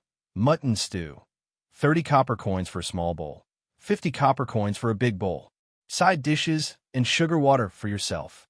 The menu was very simple. The mutton restaurant only sold mutton stew. The prices were set very approachable. To the merchants who came to the market to collect their goods, the price of 30 to 50 copper coins for a meal around the market could be said to be a very reasonable price. Moreover, they could even eat meat. And next to the price list, there was a wooden board with the words Lime Mutton Restaurant Dining Rules written on it. 1. This mutton restaurant serves customers of all races. 2. Customers who enter the restaurant accept table sharing by default. Customers can take a seat and order as long as there is an empty seat. 3. Please eat in a civilized manner. When there are too many customers, please line up consciously. First come, first served. 4. To be continued. Meg's eyes lit up and the corners of his lips curled up slightly. I discussed with George and felt that Mr. Mac's rules were really good. So we just brought them over. There shouldn't be a problem, right? Harrison scratched his head, a little embarrassed. Of course there's no problem. I'm very glad to see that these rules can be promoted. Meg looked at Harrison and George sincerely. To be able to see these rules outside of Amy's, he did have a strange feeling. It was as if he had been holding on to something for a long time, and one day realized that it had started to change others. This feeling was indeed very special. "Thank you." Moore also walked forward and bowed deeply to Meg. "You're welcome. I just did something insignificant." Meg helped lighten up and casually chose a seat with Amy. He smiled and said, "We've already had lunch. Give us 2 small bowls of mutton." "No, I want to eat a big bowl." Amy sat down beside Meg and said firmly, "And an extra bowl of rice." Bookhouse reading website, that you're tuning in to the Romance Rendezvous YouTube channel. We're so grateful for your support, and don't forget to subscribe to join us on this incredible journey through captivating stories. Your generosity through donations truly makes a world of difference, as it's the primary source of revenue that allows me to expand and enhance this channel for you. Thank you from the bottom of my heart for being a part of this adventure.